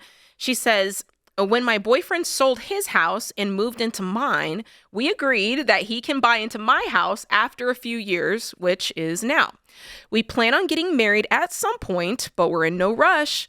He's giving me $75,000 to be part owner of the house. What should I do with this money? I already have an emergency fund, and my only debt is $220,000 on a mortgage, which will now be only half of my debt, and about $5,000 on a 2% interest car loan. Should I put it all into a mutual fund, load up my IRA, or some mix of the two? I'm struggling, Layla, because you're asking one question, but I need to answer a different question than the one you're asking. I would do one of two things. A, here's my problem with the whole thing, is the fact that you're not married in this house and you're exchanging money in a way and property in a way that married people do. Mm-hmm. And really not even the way that married people do. It's all messed up. But because you're not married, there's no protections here for you. And the more that you commingle money into this, it's just going to make it more of a messy process. If for some reason this doesn't go down the path of marriage like you think, because to your own point, there's not even a rush to get married. So this is getting very messy very fast. If I were in your shoes today, and I know this is not the question you asked, but Rachel, if I were her, I would not accept money until we get married. And if he wants to pay rent or pay something for living in your house, because essentially that's what's happening, he's got to be okay with that, because there doesn't need to be a level of commitment by buying into a house if there's not a commitment to the relationship. Yes. Well, and I'm assuming if he's going to be giving her this amount of money, does he want to be on the title, like be part owner even legally? So. And that means you're then sharing legal rights of a home with someone you're not married to. And as quickly as he says, I love you today, is as quick as you could fall out of love, he falls out of love. And again, because you're not married, there's zero protection. He could just walk out the door. But now you guys are going to have to refinance a house to get his name off of it, because you meet someone else and want to get married to this other person and got your ex-boyfriend on it. It just turns into a mess. So no, I mean, I wouldn't accept it. I'm with you, Jade. Yeah. Because again, I'm assuming by accepting this amount of money, he's going to want legal ownership of the home to be put on on the title. So yeah, it's a no for me. And yeah, I mean, the fact you guys are living together and before marriage, which is becoming more and more common, And if he wants to pay you rent and you guys have a roommate type relationship too, you can do that. It just gets really messy really fast. And from a relational level, I will tell you, studies are coming out more and more as well to show that actually divorce rates are much lower if you don't live together before. That's right. And the quality of marriage and the quality of relationship and everything is different when you're not just playing house and then deciding to finally commit. You actually go through the stages, which is more old school, but it's showing more and more from a relational standpoint, it's more stable. So, and again, that's not what you asked, Layla, but I'm with Jade. I wouldn't accept it. Yeah. And therefore, I'm not going to answer the question you asked. It's So all there's love, that. Layla. It's all love. All right, let's go to Jay in Atlanta, Georgia. Hi, Jay. Welcome. Hey, hello, Miss Jade and Miss Rachel. Well, hello, Mr. J. How can we help today? Yes, I just had a question about investing in Roth versus the traditional 401k, and only because, from my experience, I've invested in a 401k for about a year, and it was about $1,200 in there a couple of months ago, but also, I had ended up losing my job, so I just went ahead and sold it, and I got back half. So I was trying to see what was the difference. So normally, yes. Okay, so what we would normally say is if you leave a job, you want to roll over your 401k just to a traditional IRA. So you're keeping the investments, you're just moving it out of the company's 401k.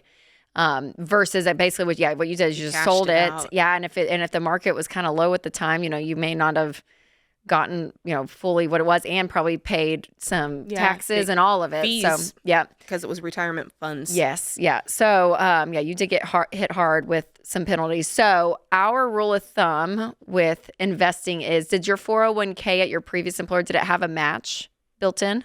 Yes, it had about a 4% match. 4% match. Okay, perfect. Yeah. Do you have a new job now with a 401k currently?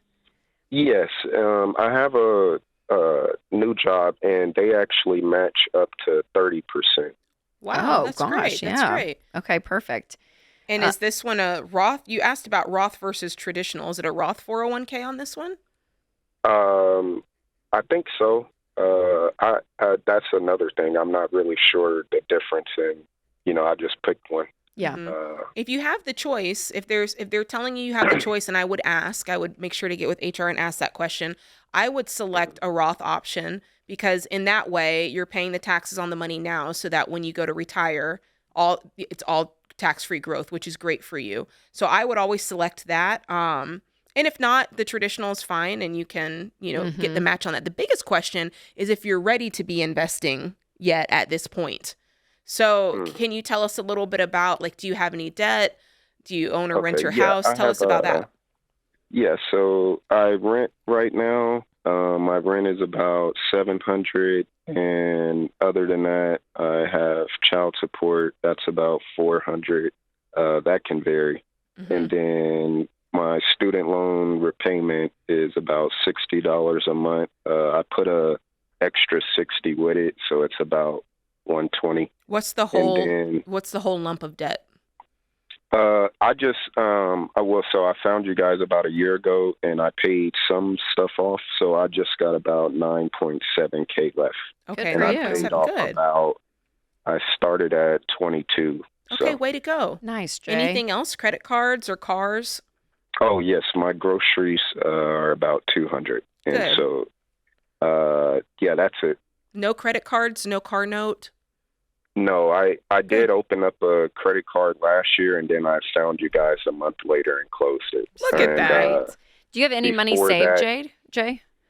Yes, I have about 2.5 saved. Okay. The only thing is that's earmarked for a car right now. I work for a company, and we get company vehicles, so that comes out of my check. But so I'm saving that 2.5 to just get another car right now. Because you've only been driving the company car. Right. For Okay, the gotcha. past year and a half. Okay. Yeah, so what I would probably do, Jay, is just pause all retirement and work to throw as much money at this $9,700 that you have left in debt. and then start working to bump up that emergency funds. You have $2,500 in it. I know it's earmarked for a car, but I would get 3 months, and you don't have a ton of expenses month to month, which is great. So you could be on the 3-month side. That could be your baby step 3, and then we can start looking at retirement, which will be 15% of your income into retirement. So like Jade said at the beginning of the call, the Roth. This is a picture I have. This is my dad's teaching from the old FPU. It's a good one. But it's the little coats. Do you remember this? He had like different jars. Like one was a IRA, one was a 401k, and then there's like a little coat that he put over each one. And he was like, the coat is the Roth. So if your investment has a Roth around it, that means you have funded those retirement accounts after you've paid taxes on your income. So you pay all your taxes, and then after tax income then goes into those. Now, if it's before tax, then again, that money is coming out before you pay taxes on your income. And because of that, the government has to tax you on that because they did not tax you earlier on your income. And then they tax you on all the growth. And if you know anything about compound interest, your investments will grow, grow, grow.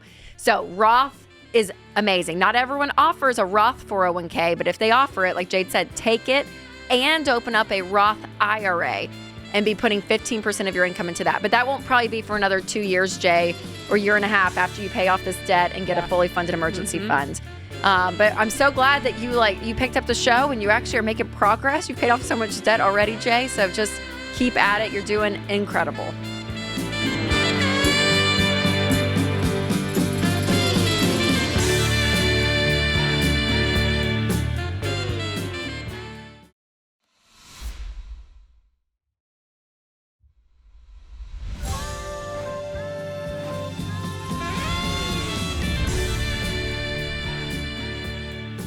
Welcome back to The Ramsey Show in the Fairwinds Credit Union studio. I'm Rachel Cruze with Jade Warshaw, and we are taking your calls at 888-825-5225. And up next, we have Les in Greenville, South Carolina. Hi, Les. Welcome to the show. Hi. What a pleasure to speak with you. Oh, well, thanks for calling in, Les. How can we help today? My question is there any rule of thumb or percentage of how much of our assets we could have tied up in our home versus cash? Our current situation is I'm 72, my wife is 69. And we still have income from our business of $300,000 a year, but that will slowly curtail as we enter more of a semi-retirement mode. But we're currently $2.5 million net worth, $2 million cash, $500,000 in the home. Mm-hmm.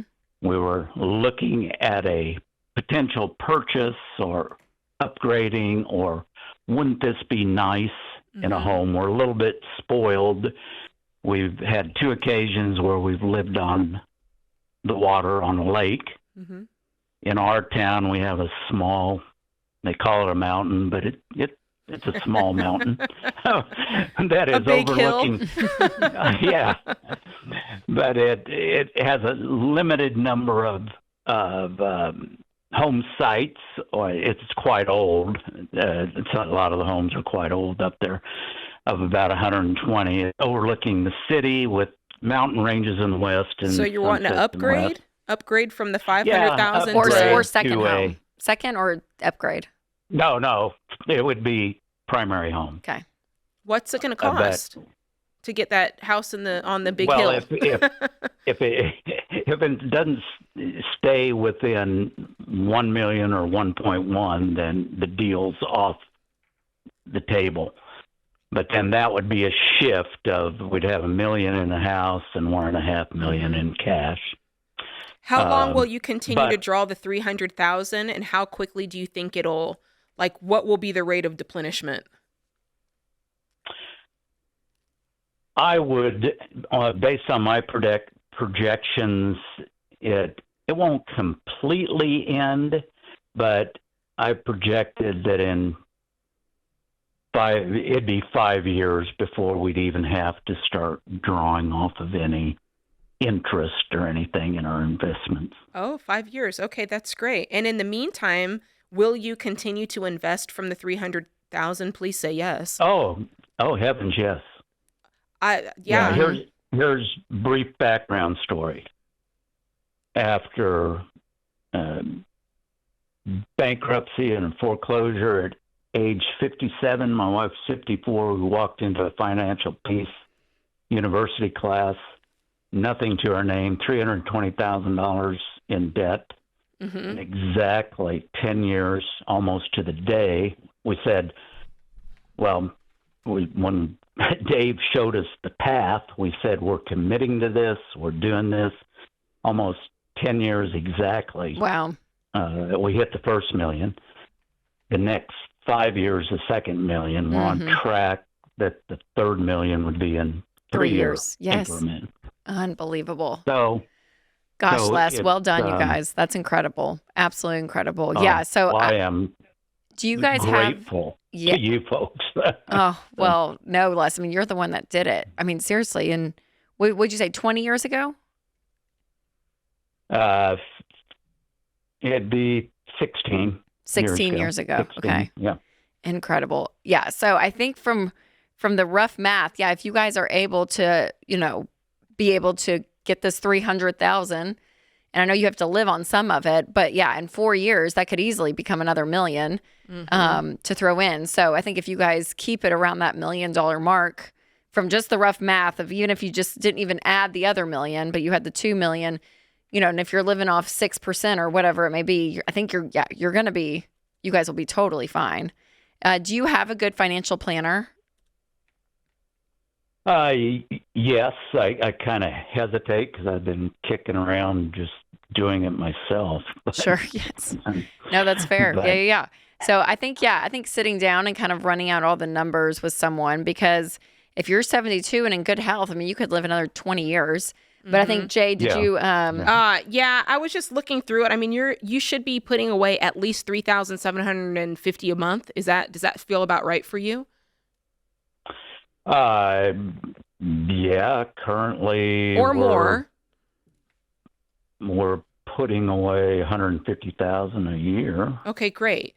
And so you have to consider, lump sum is going to double every 7 years. So let's say, like you said, it's at least 5 years that you'll continue to get that $300,000 income. So no, it's going to incrementally reduce. Okay. But what's it cost to run your household? You've got a lot of margin, correct? Right. Current to run the household is $7,000, but at this point, $2,800 of that a month is designated to vacations. Yeah, exactly. So you've got plenty of margin. My point is you should do this. That's my point, is you're going to have plenty of money. You guys have done well. You've got a great income. It's going to dwindle, but it's still going to be a really great income for the next 5 years, even as it continues to slowly go down. I'm okay with you're doubling in house. And I'm okay with it, Rachel. I'm I think the million, you have 500,000 in your primary home now. It's just pulling out another 500,000 to upgrade to $1 million home. And then you guys will have that $2 million in cash. Yeah. And then you'll be putting some money away continually. And then I think from there, I think you got a great nest egg. And I think you'd be totally fine. But again, I think running all scenarios with somebody who's looking at the market, looking at rates, looking at how aggressive your funds are, how not aggressive they're putting. I mean, whatever that you're invested in, I would be running some long-term numbers because, there is the percentage of what you want to withdraw that makes sense from a historical perspective of what the market makes, right? So of course, 1 year, or last year was like 23% or something crazy. Oh, it was crazy. Yes. Wild. And then some years it's going to do 8%, right? So to be able to find that happy medium, and I know people have different percentages of their opinion. Financial planners will be more conservative, which is great. I think Dave's is a little aggressive. What he says that you can pull out, he's like, it's fine. The market's gonna be fine. Right.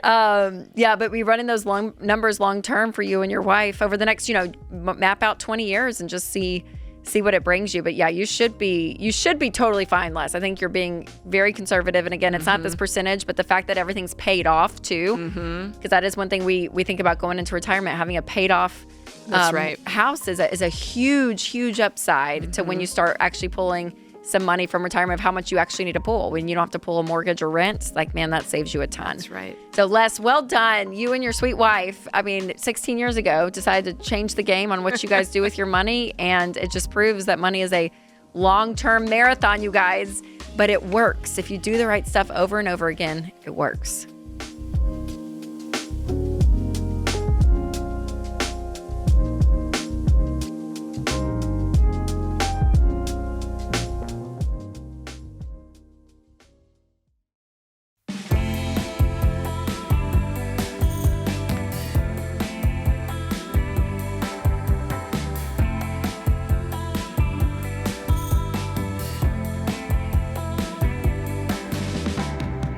Well, you don't have to wait for Black Friday to get our Black Friday deals. The sale is happening right now.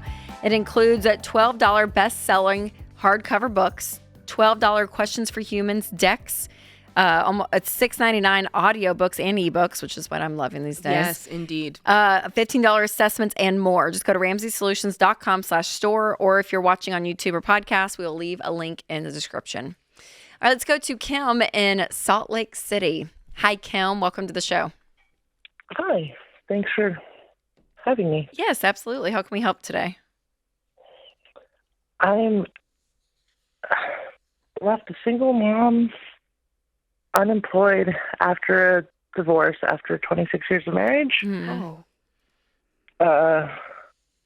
Sadly, I thought I'd be over it in 2 years, but doesn't happen always that easy, I guess, for some people. So yeah.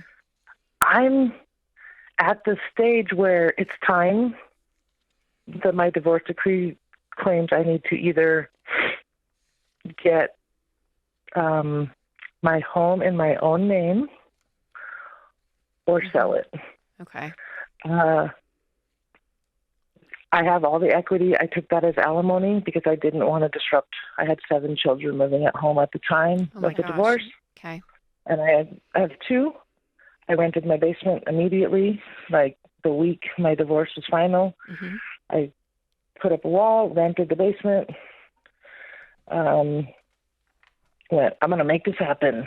And now 2 years have passed, and I'm trying to figure out how I feel like I'm making baby steps, but I don't know how to make the big steps, I guess, or the big decisions. Yeah, for sure.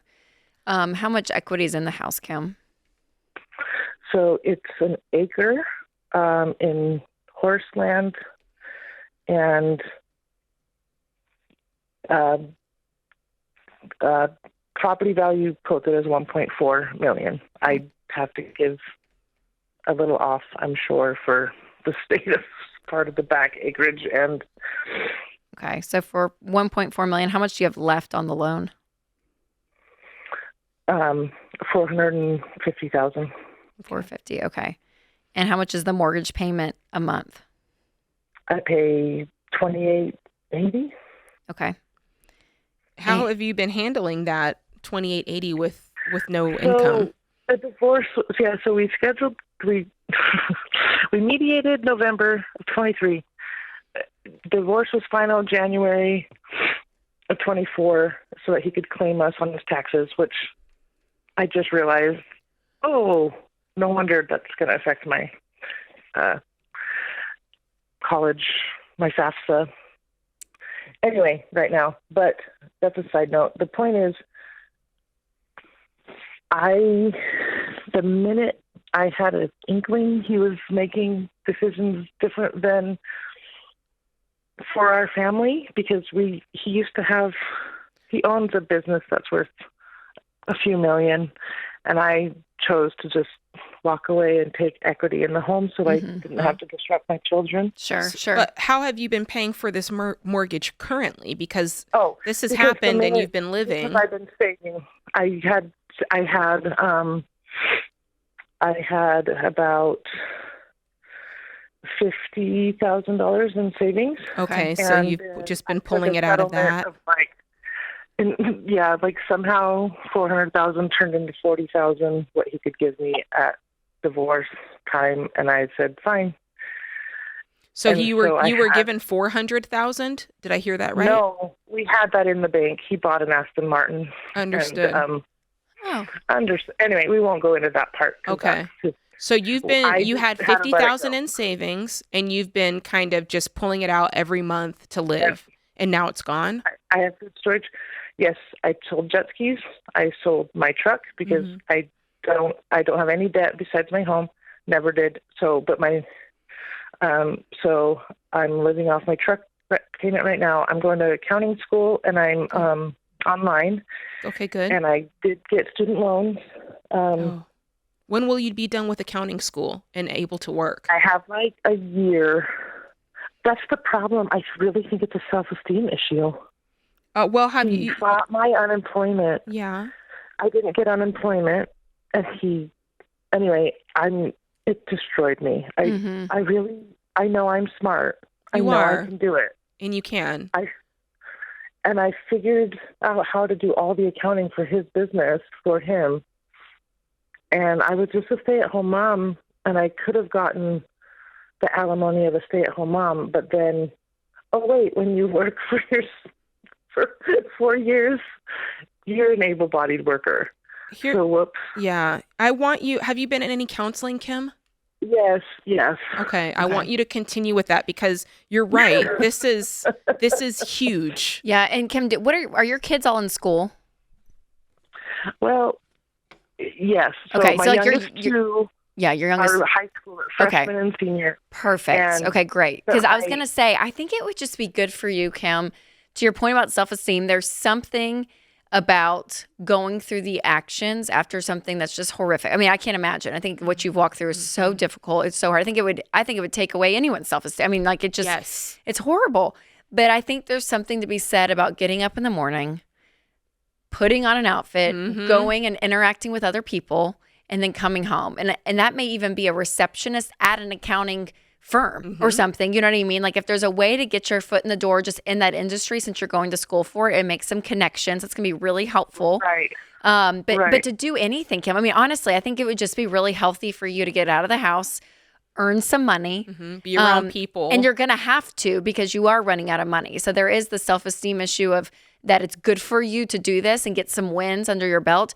But you're going to have to do this from a financial standpoint if you want to keep the house. Now, that's going to be a big question to figure out if you can sustain this house. And so you need to know, okay, a year from now, here's what I have to make full-time as an accountant, starting out to be able to support this mortgage payment, which you're going to need to make.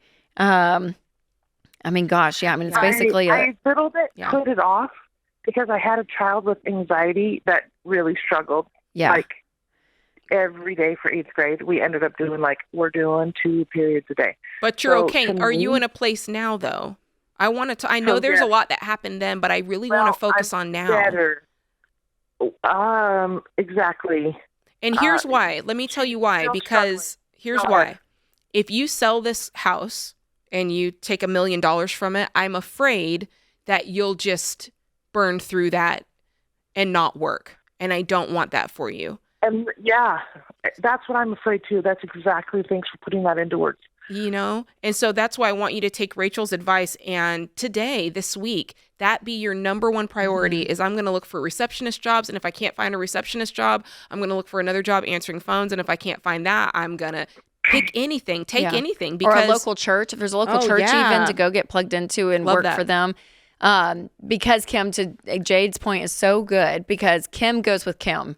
And if Kim stays the same and you're staying consistent and you get $1 million in your lap, you continue to be Kim with $1 million. And right now, we know there's a better version of Kim. So if we can get a better version, a healthier version of Kim, and then even you make the call in a year or two to sell the house, well, we have hardworking, up and at it Kim, who's, you know what I mean, self-sustaining with $1 million, which means you're going to be making really clear decisions when it comes to money. I think you still are in that fog, which again, I do not fault you for. I think when you walk through a divorce, that grief is horrific. And having 7 kids that you're still thinking about. I mean, all of it, it's very, very difficult. So the fact that you're still grieving, I would not shame you for that. And I don't think you need to be shaming yourself. I think give yourself the freedom to still feel and experience what you're experiencing, but we also have to start making some moves to create a positivity around us. And I think part of that is getting some quick wins. And I really do think there's a self-esteem boost when you earn and you do something and there's a cause and effect and I can do this. Because you can, Kim. That's right. You really, really can. So we are cheering you on. If you'll hold on the line, Christian will pick up and we're going to give you every dollar for a year to help you get this budget crunching when you start earning this income to figure out how to stay on track.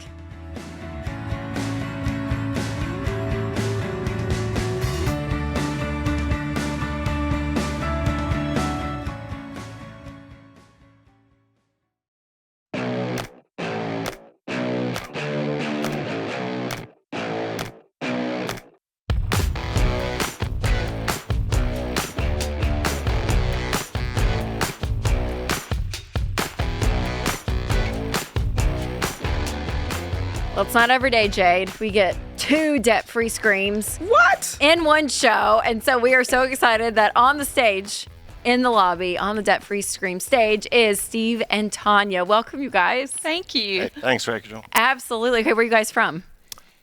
We are from Piedmont, Alabama, which is about an hour north of Birmingham. Okay, so close to Birmingham, Alabama. Yes. Okay, so how much debt have you guys paid off? $279,000. Oh, my gosh. Okay, and how long did that take you? 6 years, 10 months, and 27 days. It's 27 days, yes. And making what kind of income during that time? When we started, it was $135,000. We finished up at about $252,000. Wow, Okay. very nice. And what kind of debt was the $249,000?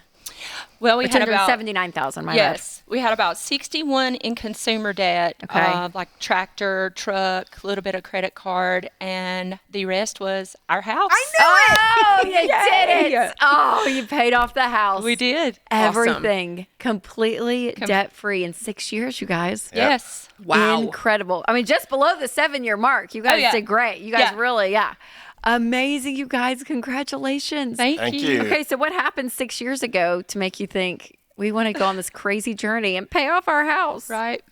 Well, we actually got married 7 years ago, 7.5 years ago. Okay. And so we were about to embark upon building this house. And so, and we had I had gone to FPU years ago. I kind of dabbled in the baby steps, but never really was aligned in that marriage and just kind of struggled the whole way through it. When we got together, we just committed from day one that this is what we're going to do. Oh, yeah. And Lockstep. She says, we're doing it. Yeah. We're doing it. I love okay. that picture. It's so good. Is that when y'all paid it off? Was that the picture of when you did your last mortgage payment? Yes. Oh, I think they throw it back up there. So. So good. Okay, so when you guys got married, did you guys talk about it a lot before you guys tied the knot? Money in general, because I do feel like people get nervous, and if it's a second marriage too, right? We hear that a lot, that people are like, gosh, I don't know if I kind of want to keep it over my stuff over here, his over there. How did you guys work that out? Well, it was kind of hey, we're going to do this. We're going to do this together, no matter what. Yes. Because I know in my past and in his, we weren't on the same page. So we definitely talked about faith, finances, family. So the 3 Fs. The 3 Fs. Yes. That's what you get. I love it. Well done, you guys. Okay, so what was the hardest part of all of this? I think the hardest part is just choosing to live different. Everyone around you is doing all the things, eating out, doing all the things. Like, we ate out on Tuesday night when tacos were $1.25. That's the only time we ever ate out. Yeah. We packed our lunch every day. We bought our clothes at thrift stores and on eBay. We sold things we didn't use. We just chose to live differently. Did anybody ask questions? Like, was it obvious to people around you, like you're doing something different, or were you kind of flying under the radar? No, I talked about it a lot. They were sick of hearing it. I know my grown children were sick of hearing it. My friends, my coworkers. I mean, we kept laser focused, and that's all that I thought about. And I'll tell you what really turned it around. We sat and did our written budget. We do the old school papers, the written budget. And I asked Steve, I said, have you ever really tithed 10%? Like, have you went all in? And he's like, no. And I was like, we're doing it. And we did it. And when I tell you, promotions rolled in and raises. Wow. And I mean, it just... Oh my gosh. It just all came together. I mean, we were obedient. Yeah. We were very disciplined. Like you said, we packed our lunch every day. And I'm so sick of Tupperware. Yeah, that's right. I know. Well, what's funny, I was going to ask you guys, is we always talk about baby steps 1 through 3 is intense. Yes. And then 4 through 6 is kind of, we say intentional. Yeah. But it doesn't sound like you guys let up very much to pay off the house. Or do you feel like a lot of that sacrifice was during the consumer debt stage? And then did y'all lighten up when you kind of went to work on the house, or were y'all intense the whole way? No, we actually wound up at the end. We were paying $5,500 a month every month on the house. Wow. We throwing everything. Yeah, we didn't let up. Once we got the savings in place, then every spare dollar went to the house. So then I want to ask you the question that I hear all the time, which is, I mean, 6.5 years, 6 years is a long time. Yes. How did you stay motivated? Like, what was the thing that kept you going with that? I mean, $5,500 a month is a lot. That's a lot. It was little wins. It was if we wanted something special, we wanted to go out to eat, or I wanted to buy a new blouse or whatever. I sold things. If people were sick of me on Facebook. I'm going to find the money to do this. Tanya's like, there's Tanya again, selling something. I would buy decor and just flip it. Yes. But we followed the baby steps. I love that. Just to the T. Yes. And I was kind of like you, Jade. Like I always heard, we ain't got no money. I mean, I was raised, paycheck to paycheck, and I literally changed my family tree, and I'm leaving we're leaving a legacy to our children's children. Yes, it's incredible. I love that. By that decision to live differently, what you were saying, Steve, I'm like, it's so powerful, powerful. Yeah. Okay, so what would you tell a couple that's listening, and maybe they're in your stage of life, right? And they've walked a similar story to you guys, and they're thinking, oh gosh, but there's no way. Like, I don't know. I don't think we can change. I don't know if we can do something different. What encouragement or motivation would you give them to say, yes, you can do something that is totally different than maybe what you ever done with money, and you could even have a paid off house?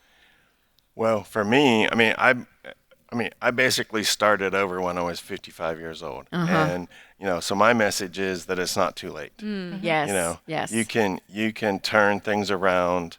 I was not in a position where I wanted to be. And back to the motivation question. My motivation was that I want to retire before I'm 65. Yeah. Yeah. It's good. And so. Yeah. Mine was, like I said, I just wanted to do something completely different than how I was raised or how my family. I wanted to make sure, my children have the things that they needed, and they see me as an example, and also grandchildren. Yeah. So, and I just, I just refused to stay the same. That's right. So how are you going to celebrate? What's the big thing that you guys are going to do to put a big bow on this? Well, when I turned 50, he took me to Hawaii. So we have, once we were out of debt, we saved and paid cash. Nice. And so we've done some trips. We love to travel. Generosity is huge. Yeah, that was us in Montana. So good. Generosity is huge, and just enjoy and travel and beautiful. Live like no one else. I hope y'all enjoy a Nashville night tonight. Thank you. I hope y'all get to celebrate doing the Step Free Scream, because it's incredible, and your story is so inspiring to so many people that anyone can do it. It's just like, if you just got to believe and you got to stay consistent. Exactly. Like that's what I heard too, which is incredible. Yeah. All right, you guys, are you ready? We're ready. So we got Steve and Tanya from right outside of Birmingham, paid off $279,000 $100,000, which includes their house. And they did it in 6 years, 10 months, and 27 days, making $135,000 to $250,000. All right, you guys, count it down. Let's hear your big debt-free scream. 3, 2, 1. We're debt free!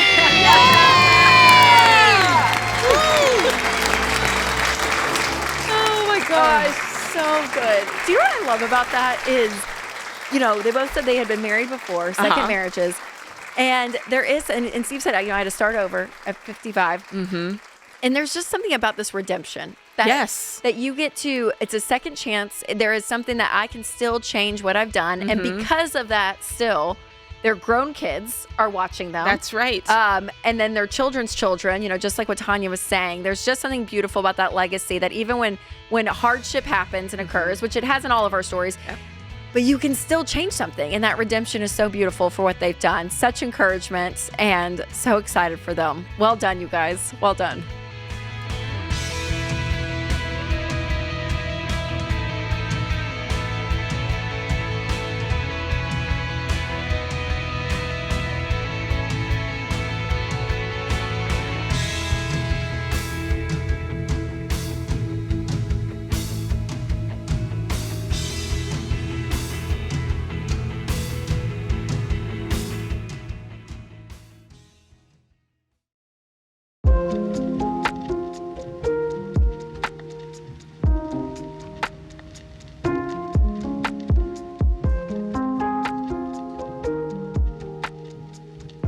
Our scripture of the day comes from Proverbs 14:23. In all toil there is profit, but mere talk tends only to poverty. Ann Lander said, nobody ever drowned in his own sweat. Oh, boy. Well, what a picture that is, but I guess it's true. Work hard, people. Work hard. Very there dramatic. You go. The grit is good. All right, let's go to Lisa in Charlotte. Hi, Lisa. Welcome to the show. Thank you. Yes, absolutely. How can we help today? So my husband and I, we have between our Roth IRA and our 401k, he has $535,000 and I have $275,000 plus 200 in a CD. Okay. And I think we messed up during the pandemic when at the beginning when it took like a big dive, I got nervous because I'm on disability right now. I have lupus bad. Okay. And so we're not contributing to our IRA anymore. And so what I did is I moved everything. I kept it in the Roth IRA and mutual funds, but I took it out of the stock market. So it's kind of been sitting there earning a little less interest. So I'm wondering if we messed up for retirement or if we should move it back into the stock market at our age or what we should do. So the 535 and the 275 are no longer invested. They are, but not in the stock market. They're more in a secure. I put them in the CDs, so 4 and 5 year CDs. So they're earning 4 and 5% interest. Oh, yeah. Okay, so not to just lay it on Lisa, but did you make a mistake? The answer would be yes, because I just want to use this as a teaching example that what you did, is pretty normal. People do freak out if they start to see a dip in the market. They're like, oh dear God, and they pull their money out or they put it somewhere else. And what we always say is the only person that gets hurt on a roller coaster ride is the person that jumps off. And essentially, Lisa, you jumped off because the last, few years have been 23%. I mean, it's been record, crazy. Yeah. So it would have been, 7 times, what you've been making is what you would have earned. So did you make a mistake? I'm going to say yes, because I think long-term investing, you just stay in. Whether it goes down and you get freaked out, just stay on the roller coaster because it's going to go up and down. It's what the market does. But when you pull your money out, if you pulled it all the way out, which I can't tell if quite what I don't know exactly how that transfer looks. I didn't pull it out where I'm paying taxes on it. Yeah, so it's still under the 401k, but just in the market. Yes. But what's difficult now is when, because I'm going to say yes, put your money back in. You're now going to be buying back in at the top where you would have, you would have lost all those returns. So it's not too late. You can still get back in, Lisa. So I didn't mean to harp on you, but I did want to make that a kind of a teaching point, because what you did was very common. People do that a lot. But but just not to freak out next time because you guys did lose out on a lot of interest that you could have earned. So what I would do is, yes, I would get back in. How old are you guys? I'm 54 and my husband's 59. And 59. Okay. Perfect. Yes. That's what we're worried about is retirement. Like we don't want to go back in and then worry a little bit about that. But our house is almost paid off, so we feel better about that. But we owe $168,000 left on your house. Okay, how much do you guys make a year? So again, right now I'm not. So he makes $122,000, and I get about $30,000 with my Social Security. Oh, that's right. Okay, perfect. Okay, that's great. So you guys, it's about $150, and then So I'm just thinking, at 54, 59. I mean, you guys, it could be another 30 years, 35 years that you guys live, if you guys are, healthy and doing all the things. So that's why you still have a long-term, if you will, time to get back in the market, that even if it does dip for a little bit, a few years, just picture 30 years as an example of what you guys have to kind of ride this out. Yeah. And if I'm understanding the numbers right, you have $1 million, right? You had 535, 275, and 200. $900 our house is worth, and we owe just $168 left at 2.5% interest. So I haven't been paying that much extra on that right now just because our interest is so low. Right, but just the CDs alone, the 535, the 275, and the 200. Did I get those numbers right? Yes. Yeah. So if you're saying, hey, today I'm going to plug in $1 million, that's not bad, right? I mean, of course, keep 3 to 6 months out in cash, but you're going to be just fine. Okay. Yeah. Put that money in. And I would, Lisa, I think you're a little hesitant to even get back in the market, but I would, because if you think about in your house, you got to get aggressive on that house, Lisa. Even if it's 2.5%, you're making 3% on your CDs. You guys are, right. You're paying what you're making, and you're kind of just, you have a wash right now. So yes, I would be aggressive on paying off the house. And then we just talked to a couple. We literally just had a debt-free scream that they paid theirs off, which is amazing. So it can be done. So I would do that. And then I would even sit down. We have great SmartVestor pros there in Charlotte. And I would sit down with someone and look to see and tell them about a little bit of your nerves around you feel like it's risky. Like you don't want to lose your retirement, these kind of things. Because a lot of people can feel that way. But what I want you to do is listen to someone that you trust, someone that you like, find a financial planner that you actually, I think, personally enjoy, because I think it's important that you trust them, and let them show you some of these numbers, and to be able to say, hey, here's the facts of the track record of the markets. With the COVID, I mean, what was the stats? We taught on this, gosh, it's been 5 years now. But when it went down, I think it only took 9 months to get back to where it was and beyond. Do you know what I mean? So like even that was a quick, when you look at these massive, 08, 07 was a little bit different, but you look at, things like COVID, September 11th, you look at these major events that do take kind of a dip, but then a lot of them return so quickly that the news doesn't talk about it, that it all gets back up, within a few months. So, so I do want you to do some digging and some learning when it comes to it, because it is worth it, Lisa. You guys still have plenty of years ahead of you that you guys could really be making some gains when it comes to your money versus it just sitting in CDs. I mean, honestly, I think that's one of, it'll be a detriment long term. And I think what will help you with your fear is play it out, not just the way it went down, but play it out in your mind what would have happened if you hadn't made that error. And then you'll see, oh gosh. The juxtaposition. Yes. And I think that'll help with some of the nerves to say, well, everybody who stayed in is actually doing better. Ahead. Right? Yeah. So. Yep. So yes. And then as far as the house goes, you do recommend paying, because I have money in a CD I could. Yes. When that expires, I could just pay the house off, but I was thinking since the interest rate was low. Okay. No, I would do it. Do recommend. Yeah. Okay, you got to account for the piece part of that. You guys are, your husband's about to be in his 60s. There's nothing better than having no payments in the world and owning the place where you live in. Okay, great. Yeah, absolutely. Thanks, Lisa, for the call. We appreciate it. Yeah, there is that house portion is it's an interesting one, because I think every single person we've talked to, Jade, that sounds extreme, because we've talked to a lot. Tens of thousands, hundreds of thousands of people that have paid off their home at events or been here on the debt-free stage or contacting us on social or something to let us know. I mean, I have not gotten one message or one comment that someone who pays off their house regrets it. That's right. No one has ever said, man, I wish I had. I wish I still had my mortgage. Oh, I just wish I still had my mortgage. Because here's the thing, too. You can always go back and get another mortgage if you want to. You can go back and borrow on your house. That's right. Once it's paid off. So, and from a mathematical standpoint, you know, the game is that people play that I can make more in the market than what I'm actually, you know, invested in, a 2.5% interest rate. But I could be making 15% in the market. You know, oh my gosh, like I have this huge spread.